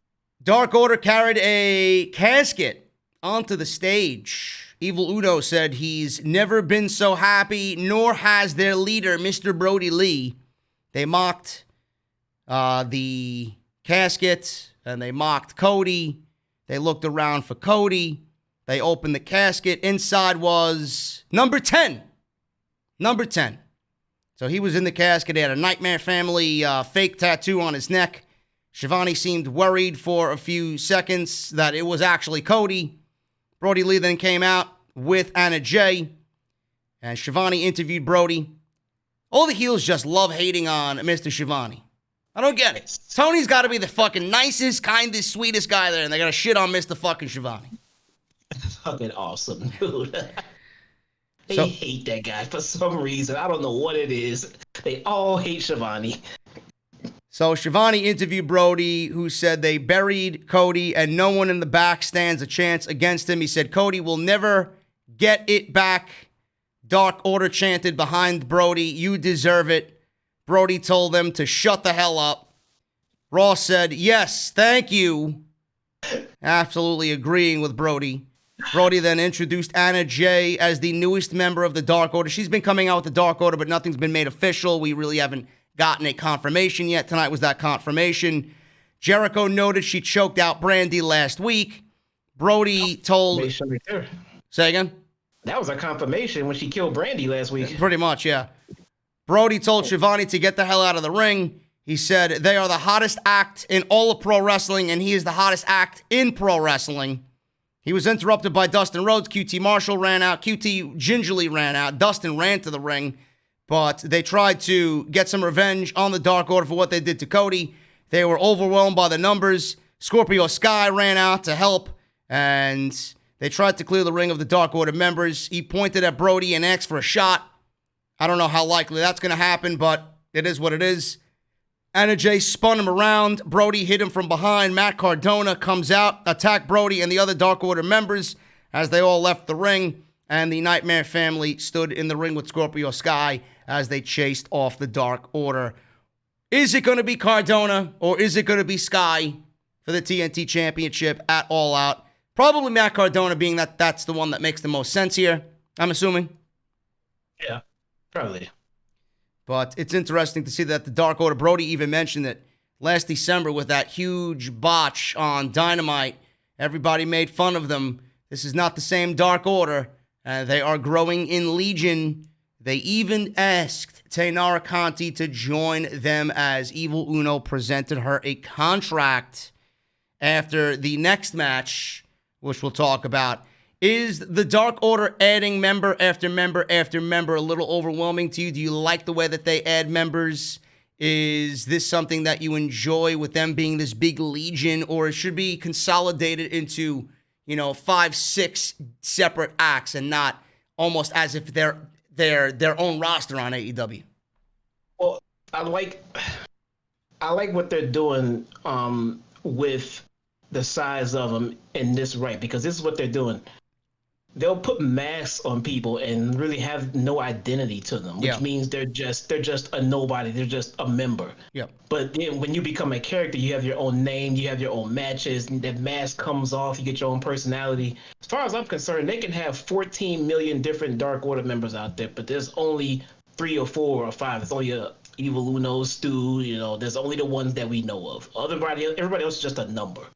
Yeah, there's some people in the chat that say the Dark Order is way too bloated as well. That's the first thing that I got. I got NWO vibes almost from them. Like not immediate NWO, but you know how the NWO just kept adding members, these useless members. I don't want them to end up down that road, but I do like that notation you made. Like, these other people have masks on. They don't really fit into the group. They're just there to give them strength in numbers, and the solid members are going to be the people obviously without the masks, like Stu Grayson. Evil Uno is obviously the main representative there behind Brody Lee. Anna Jay, you got Colt Cabana. We don't even know his affiliation with the Dark Order yet, because at the end of this segment, while the Nightmare family was out there, we didn't see Colt Cabana do anything. He didn't throw fists at all. He was just standing on the apron, kind of indifferent. Like, do I help them? Do I not help them? Am I a bad guy or am I a good guy? So we still got that storyline lingering in this entire situation, but, they are much better off than where they were. There's no question about that. Yeah, they'll eventually end up just beating the crap out of Cabana, just turning more heel and getting more heat on him, for him not following the orders or the rules or whatever. I mean, they got him in there just to have something for him to do right now with some kind of story involved, but not overindulge him into being in a Dark Order group. I mean, he's just there making his character, keeping his character fresh, I should say, rather than that. Yeah, John Silver's really good too. He's a great pro wrestler. I think he's a fantastic pro wrestler.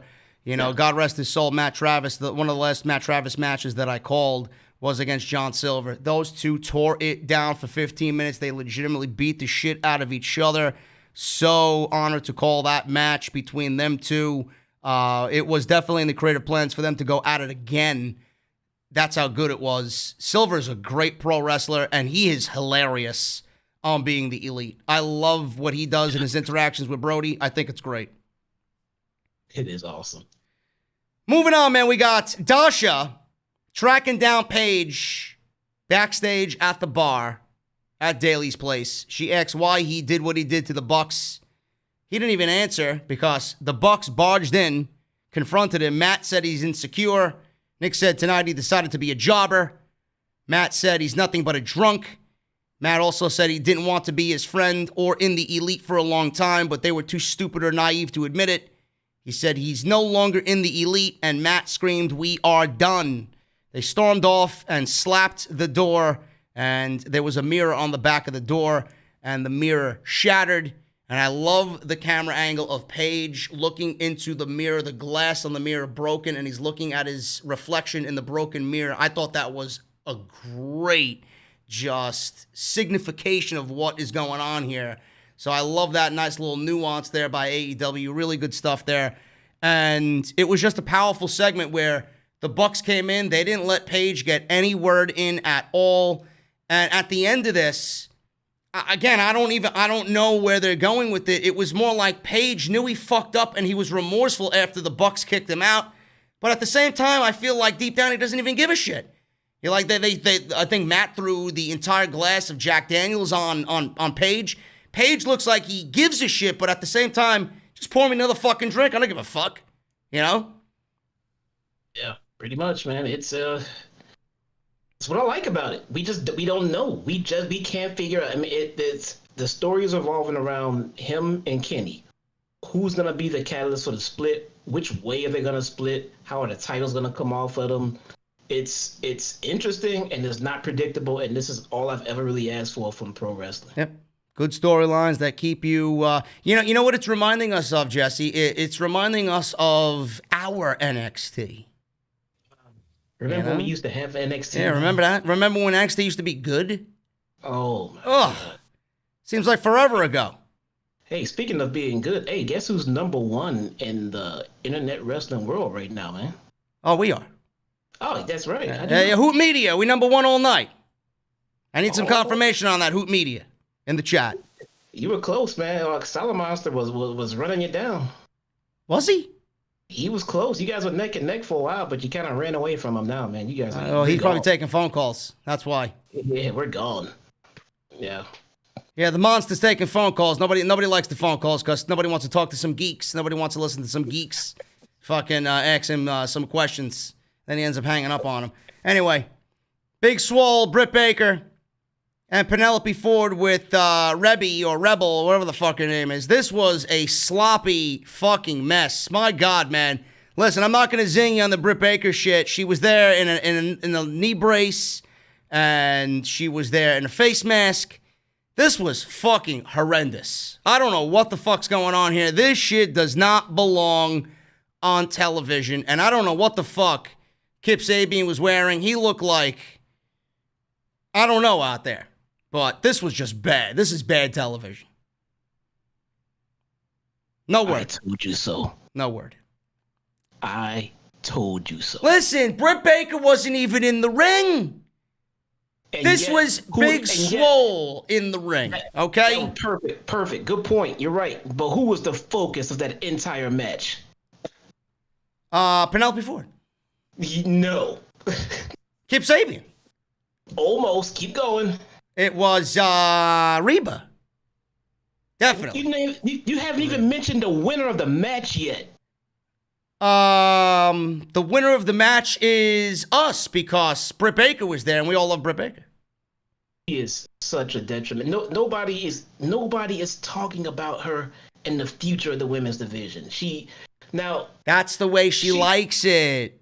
She is the most interesting character in the women's division right now. I'll give her that. Her gimmick is the most interesting gimmick in the women's division right now.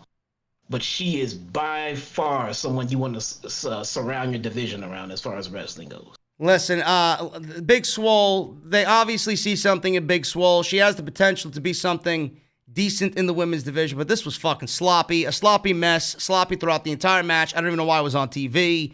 So if everybody's saying, oh, JD doesn't shit on AEW, this was fucking horrendous. This was like Monday Night Raw scripted shit on Dynamite, and we don't need to see it ever again. No, this is garbage. It made Big Swole look bad. Yeah. And really? She's a better wrestler than that. Yeah. And Reba is not good at all. I thought she was. No. I thought she was a pro wrestler. Wasn't she a pro wrestler? Not from what I can see. No. No, not at all. No. So they announced that next week they'll be back on Wednesday, and they said, as far as we know, because you never know what the NBA, games are being canceled, people are boycotting for whatever reason. They hype Santana Ortiz versus the Young Bucks, Jericho versus Joey Janela. Sounds random as shit. Private Party and SCU versus the Bucks and Jurassic Express, another 8-man tag, and the winner of that match will face each other at All Out. So, Private Party and SCU versus Bucks and Jurassic Express, winner faces each other at All Out. I'm assuming the Bucks are not going to be left off All Out. Is that what we're getting at here? It's going to be the Bucks versus Jurassic Express at All Out. Sit it out. You gotta remember, man, these guys, they're booking themselves. So if they're not in All Out, it was not that they were left off of All Out. Yeah. They decided to sit this one out and put other people over. So yeah, we'll see. That's the most intriguing match out of the two for sure. Bucks and Jurassic Express. I'll take that. Yeah. Then we got Broken Matt Hardy, or was he broken, or was he just Matt Hardy tonight? I think Jericho called him broken tonight. No, he wasn't broken. I think this was a version. I think this might have been a version 1. So Matt Hardy versus Sammy Guevara. This was all action. It really didn't even stop. And we got a commercial break in the middle of this thing. Both guys were busted open badly. This was almost a revenge of sorts for Matt Hardy here. So we got the main event with like maybe 10 minutes left to go on the show. And the match started out with them busting each other open during the commercial break. The match started out, we went right to commercial break. They were busted open during the commercial break. Hardy missed an elbow off the apron. He went through a table that Sammy had set up on the outside. It was not a finish because you got to be put through the table by somebody else and somebody else's offensive move. Hardy set up Guevara on a table and teased a top rope leg drop. Guevara cut him off. Hit a superplex through the table for the win. This was every ounce of these guys killing themselves in a 7-minute TV match main event, and half of it took place during the commercial. The biggest part of the match took place during the commercial where they got busted open. Did you see how they got busted open? Man, they went to break and they just started pulling out blades and just going at it, man. I don't know what they started doing during that break. So they got busted open. Sammy got his win over Matt Hardy. I figured this would be at the pay-per-view, but they needed a big main event tonight. And, it's like I always say, AEW puts too much on the show to take away from the main event segment. Like, we didn't need Rebby or Reba, whatever the fuck her name is, and Big Swole and Penelope Ford and Kip. We didn't need that shit. We didn't. So we didn't need that fucking 8-man tag earlier either, with Sonny Kiss and Joey Janela and that other fucking jobber. We didn't need that. You could have given these guys another 5, 6, 7 minutes to go on the main event. I just felt like it was rushed. I mean, you've been telling this story for how long now? It's got to be a couple of months now, and you give these guys 7 minutes? Unless this match is happening at All Out again in some other stipulation match. I don't really understand why they were done dirty like that in the end. Yeah, I don't know. I'd say what I did I hoped for, and I was low-key hoping for a debut tonight since we get our first live crowd show. I thought they have a debut or return, maybe a return in Pac, maybe. But man, I miss Pac. Huh? I miss Pac. Yeah, man. Pac is so fucking great, man. What the hell is he coming? I mean, the travel restrictions clearly are not still in place. So yeah, you know who else I miss? Speaking of Pac, and you know who I miss on the WWE side of things? I miss Pete Dunne. Yeah. How come he's not back yet? I don't know. That's a big fucking name to be missing. Maybe the travel restrictions are on their end. Maybe it's not our restrictions that the concern is. Yeah. So, yeah, I mean, maybe we see Pac it all out. I don't know. Maybe we see him in the Battle Royal. The Battle Royal's got some surprises. Maybe he's a mystery guy in the Battle Royal. We don't know. But that's pretty much it, guys. That's the review. That's Dynamite. We went up and down the card. We did a brief synopsis of last week's show because we didn't do a review because of TakeOver last Saturday. But that's pretty much it. And we got some Super Chats. So before we get into the Super Chats, guys, if you want to stay for the Super Chats, you're more than welcome to stay. If you were here for the review and you're going to head out, thank you guys for listening to me. But if you guys are going to remain, please hit that thumbs up, man. There's 518 likes. I'd like to get it closer to 1,000. So if you are still in the chat right now, hit that thumbs up and hit that subscribe button down below. I would really appreciate it. I've been loving the growth of the channel as of late. Ever since SummerSlam weekend, we are treading, really good lines right now. Onward and upward. We are climbing up to 119,000 subscribers really fast. And I can't wait to see that happen. But if you guys want to hit that thumbs up, I would really appreciate it. Every little bit helps out the channel. So let's hit these Super Chats right now. Let's put on some tunes. And we will read through these. Super Chats are open. Daniel Easterday, what's up, guys? Always excited for these reviews. Thank you so much, man. FTR has more fire since leaving WWE. I love it. Absolutely, man. I know. They have that hunger again. They had that NXT hunger that we fell in love with them for. So I'm happy to see them happy in AEW. Shout out, by the way, to Jacob Donnelly. I don't know if he's in the chat. He might have jumped over to Solid Monster stream. But Jacob Donnelly, he was in my Twitch chat earlier. Happy birthday, brother. Thank you for being a part of Team JD here on Off the Script. Hope it was a good one tonight, and hopefully you had a good beverage of choice this evening. Papo Jr., $2 Super Chat. Felt great to see and hear the fans. And Anna J is fire. Sure you agree with that one, Jesse, or is the wife visible? Hey, man. I'm married and I only watch my wife. There you go. 99 was... Yeah, man. 99! Ooh. 99. There you go. Papo Jr., thank you so much, man. Manny P, $5. We should pool our money together to get Jesse a VIP meet and greet with Britt Baker. Oh, don't worry, bro. It's happening. Getting old. It's happening. Getting old. Anthony Pride with a $50 bomb. What is up, man? Nice. Hi, JD. Haven't seen the show yet in California. Showing support. I had to listen to Clowns and Schmucks this weekend because of no AEW review from the best in the IWC. Man, I'm sorry you had to listen to those fucking wrestle geeks out there. Jesus Christ. Just wait next time, please. These fucking UK geeks out there. Don't listen to anybody else. I'll shout them out. But the only other one you should be listening to is my boy BC. That's it. That is it. I know. So, Clowns and Schmucks this weekend because no AEW review from the best in the IWC. Summarize Saturday show in 15 minutes. We did, bro. Hopefully we did good by you. And enjoy the show if you're going to go watch it West Coast time. And thank you for stopping by with that 50 bomb, bro. I really appreciate it. We got Walal Baba with a $4.99 super chat. JD, my man, we appreciate it. All your hard work, man. Keep it up. Thank you for being here, Baba. Appreciate you. JP, 5150, $5 super chat. Another great AEW show. It was all right. It was all right. Of course, unlike the Failure Dome, fans actually enjoy watching the show. Always better to see OTS with an SOT, Source of Truth. Bro, I'm going to brew my next beer, and I'm going to call it the Source of Truth, just for you. Thank you so much, man. The Greatest Fan, 18, $2 super chat. Thanks, Daniel Easterday. Something must have been going on that I don't know. So that's that. Shane and Jonas Tiger. No, I didn't bury Solid Monster. Solid Monster is a very good friend of mine. We've shared many a meal together, many a drink together, and he's my partner in House of Glory. So, no. I listen to Jason every Sunday. Or Monday, whenever I get a chance. Tuesday, whenever. I listen to him every week. He's the only other voice besides me that I actually appreciate. And I don't listen to anybody. Shane, $4.99, AEW or NXT and why?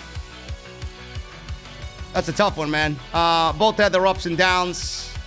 I'm probably going to go with AEW because the main stories on AEW are really shining through. There's consistency. There's that momentum going into All Out. There's excitement going into All Out. This is shit I didn't feel going into TakeOver. And NXT right now is all over the place. It's very inconsistent, and they're not doing what brought them to the dance, and that is long-term booking, and we discussed this on Wednesday's podcast. Jesse, I'm sure you agree with that. I don't think it's close. I don't think it's close or even debatable right now at this point. You know, if you want to ask me about the best NXT ever was versus the best as AEW's ever been, I say NXT. You know, you want to ask me current day right now, AEW, long shot. Yeah. No question. Coggies with a $9.99. Thank you for the review. As always, I couldn't watch. I'll tweet a pic of me looking fly in my JD is Negan hoodie when it arrives, bro. Heather gray with red. Gonna look mighty fine. Thank you for the $9.99, Coggies. I got my JD is Negan shirt on tonight. Representing. You guys want to go get this shirt? Feels fucking great. You guys got to go and get it. Bonfire.com. Link is down in the description. And Nightbot's been putting it in the chat. So that's that. Go and get your t-shirts. Go get your hoodies, man. Before you know, it's going to be hoodie weather. So go and get your JD's Negan shirt. AWS Promotions with a $2.99 super chat. Thank you so much, man. He says nothing. Coggies with another $4.99. This is for them. Sweet music beats you got going lately. Reminds me of 80s action movies. I've been listening and watching a little too much of Dr. D over on YouTube, so you can thank him for that. Thank you, Coggies. Jacob Donnelly, $5 super chat. MJF channeled his inner JD by saying goon tonight. Also, thanks for the birthday shout out on Twitch earlier today. Really appreciate it. Just gave you another one, man. Thank you so much for the $5. Hopefully it was a good one. Quintendo, $4.99. Absolutely fantastic to hear the live fans sing Judas again. Honestly felt like an upgraded AEW show, and I'm proud of them. Shout out to JD and Jesse. Thank you, Quintendo. Thank you for being here as always. Luis Baez with a 99-cent super chat. Thank you, man. Frank San, $2 Canadian. What the fuck was Kip Sabian wearing? Looked like Sunny Kiss. I don't know, man. Kip Sabian is so good. I feel like he's just in an absolutely non-important role. He's not even the star of that duo. So, more Penelope Ford, the better. I don't think I've ever noticed anything that Kip Sabian has ever worn. I don't know what it is. Tonight I noticed that. I don't know why. I have not, just because of who he's always standing next to, I have not noticed a single damn thing that guy's ever worn. We got Mr. Cake here with a $2 super chat. Adam Cole was second place. Yes, you could make a case for him being number one. Adam Cole had an amazing 2019 and 2020. Laura Conway, $2.99. Great OTS as always. Thank you. Thank you for being here, Laura. Really appreciate you. Hope you and the husband are well. AWS Promotions. I ordered my OTS mask Monday. Hope I get it soon. Bro, you'll get it in a week. They come very fast. And I love the black. Go and get your masks. Mouthmasker.com/OTS. The black one is great. We got Drew Gilmore, who was actually at Dynamite tonight. He sent me a picture of him wearing the OTS mask with his girlfriend. Hopefully you guys had a great night. Thanks for all the love, and the OTS family showed me and my girlfriend. It was so much fun to be there and see Dynamite live.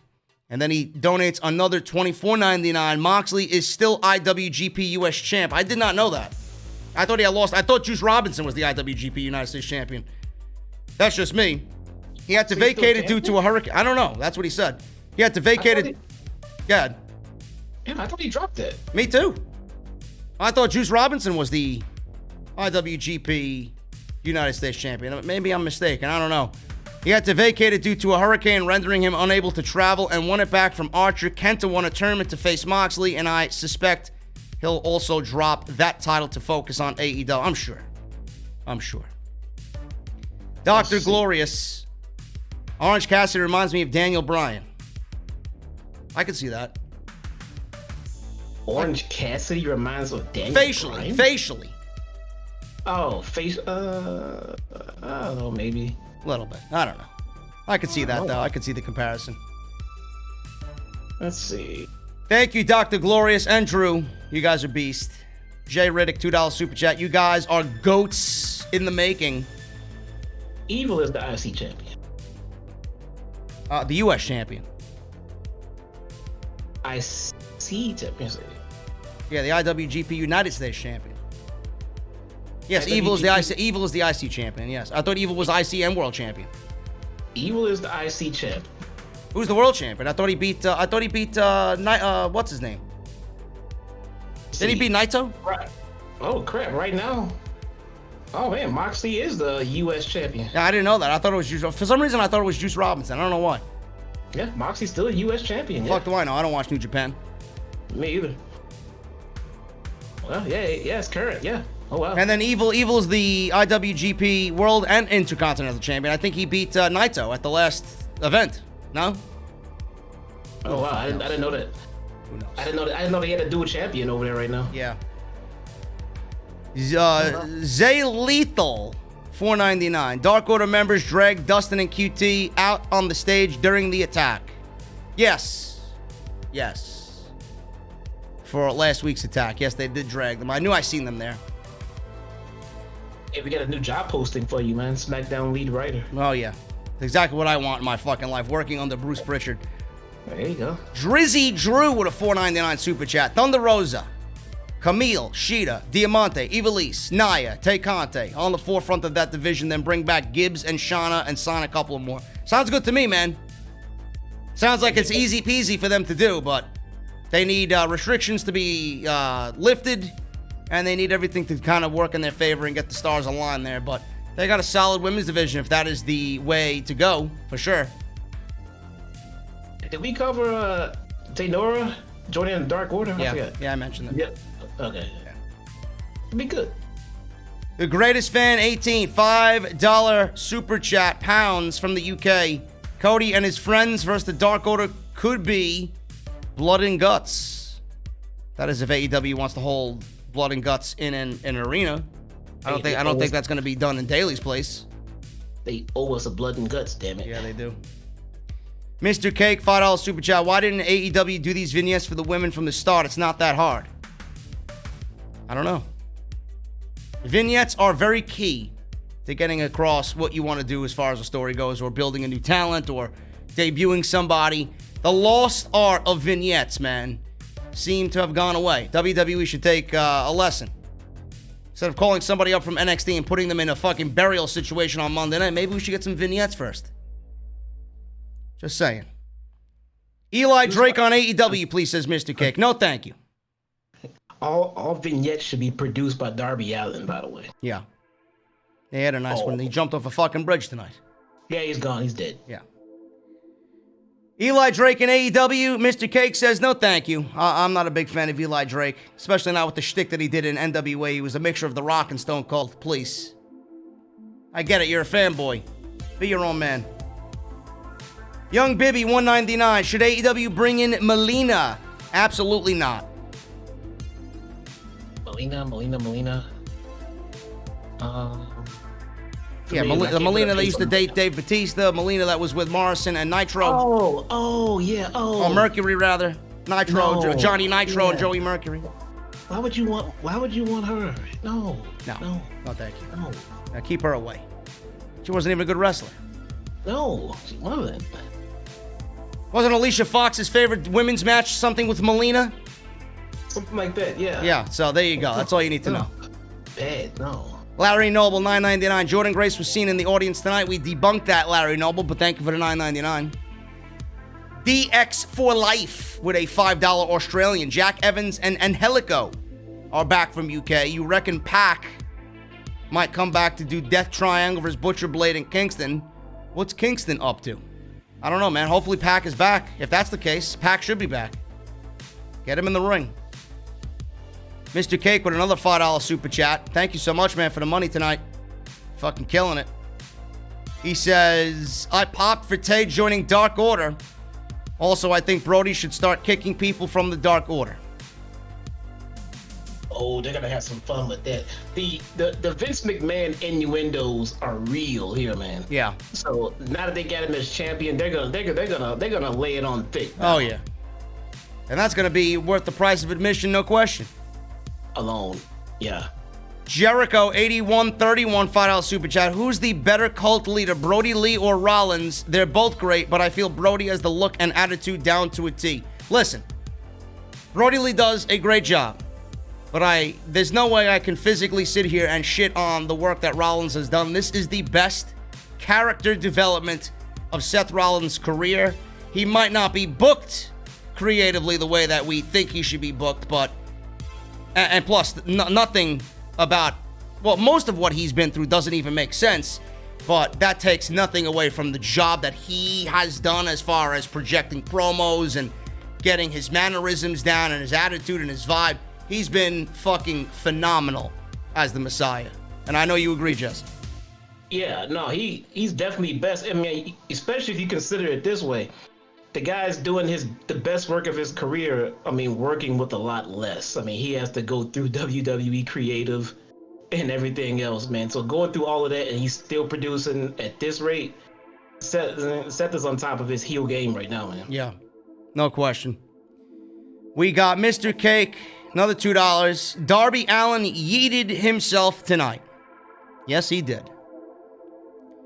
GY Wrestling, Australian, $2.69. Nakamura is my mummy. Shane O'Mac is my wife. Thanks, JD. Whatever you meant by that, bro. Whatever, dude. God bless you. Cal L with a $5 super chat. Hey, I missed what happened to Excalibur and JD. You were right. Harry's is the shit. Of course it is. I don't stamp my name to garbage products, bro. So good on the Harrys. And I don't know what happened to Excalibur. He was supposed to be on the show tonight. No mention of him. Jericho was there with Shivani and Ross. And Jesse and I discussed it. He'll be back, but all the rumors about him coming back might have been too early. I saw somebody mention that Excalibur did dark tonight. I mean, I don't know. I didn't look that up to fact check that, and it won't air till later. I mean, so I'll probably look it up later tonight and see if he did it or not. But maybe that's where they put him. Oh, that'd be cool. So just to test the water out and see how that lands. You know. Indigo with a $2 super chat. Hey, JD and Jesse, much respect. Another great review. Thank you so much, man. Hopefully you enjoy your new off-the-script merchandise. I seen your tweets. Thank you so much for the support, man. Floppy Drisk Drive. What is this guy's name? Floppy Drisk Dive. Man, that's a fucking tongue twister. Jesus Christ. $4.99. Thank you, JD, for everything you've taught me over the years, including not to let anyone walk all over you. I taught you that? Hey. Oh, man. Okay. I appreciate that, man. Thank you. And you're welcome for the advice, even though I don't remember giving it to anybody in that way, but it is what it is. Thank you. Hey, about this chat right now, man. We're in wind down mode, and we're just shooting the shit, and we are still over 1,000 strong. I know. You guys are awesome, man. People love hanging out here, man. Give you guys a round of applause. Let me find some hand clapper emojis here, man. Hold on. AWS Promotions with a $2.99. I ordered the black one. Good on you, bro. The black mask is fucking great. I love it. Comes with a nice little filter as well. Good on you. Cal L with a $5 super chat. Also, you guys get me down the road. I drive a truck for a living. You make my drive more enjoyable. You guys are beast. Be safe out there, Kal-El. Appreciate you. Glad we can keep you company on that road. And we got one more here. $14.99 by JM1. Thank you for the $14.99, brother. Appreciate you. I think Jesse and I are getting out of here, man. We are done. Yeah, long night. Any parting words, Jesse, before we get the hell out of here? No, man. Again, thanks everybody for just still hanging around and shooting the shit with us, man. That means a lot. Thanks for the kind words out there. Thanks for tuning in. I was fairly impressed by the number of DMs I got about last week's review, man. Let me tell you what, we're not missing any more AEW reviews, man. No. Everything's going back to normal after the basketball playoffs conclude, so we'll be back here on Wednesday, and then I'll be doing the NXT stuff on Thursdays. But Floppy Drisk Dive with another $2 super chat. You're welcome for the tongue twister, LOL. We got more super chats coming here. Michael Reed with another or actually his first donation of the evening, $10. JD and Jesse, I appreciate you guys doing the podcast. I tried Southern Tier. Southern Tier what? You tried the cider I told you about. What'd you think of it? Now I need to know. Had a couple of beers before the show tonight. And I will not be doing anything tomorrow, guys. I will not be uploading anything. I'm taking the day off. Just because I want to. And I can. Friday. ThunderDome. What was that? ThunderDome. Oh, no. Oh, fuck, yes. It's Friday. It's Friday. Yeah, it's SmackDown. Obviously SmackDown, but there's not going to be any off the script tomorrow. There's no off the script tomorrow. I'm going to save it for Saturday. Follow me on Twitter. I might be doing a live version of Off the Script on Saturday. And we're going to just wrap everything up payback-wise, news-wise. Just do the live stream on Saturday. So you guys can check that out. So make sure you follow me on Twitter for all that, for all the information. And I will see you all on SmackDown tomorrow night when we talk about Roman Reigns and Bray Wyatt and Braun Strowman. And anything else that you might have missed. Again, all the videos, links are down below in the description. Leave me a comment. It helps out the video. Hit that thumbs up. Hit that subscribe button. And if you guys want to support the show through other means, t-shirts, masks, Patreon, and Audible, everything you need is linked in the description, guys. Again, for JD and Jesse, I am out of here. And we will see you right back here next week for more Dynamite. And I'll see you tomorrow for SmackDown in the ThunderDome. See you guys then.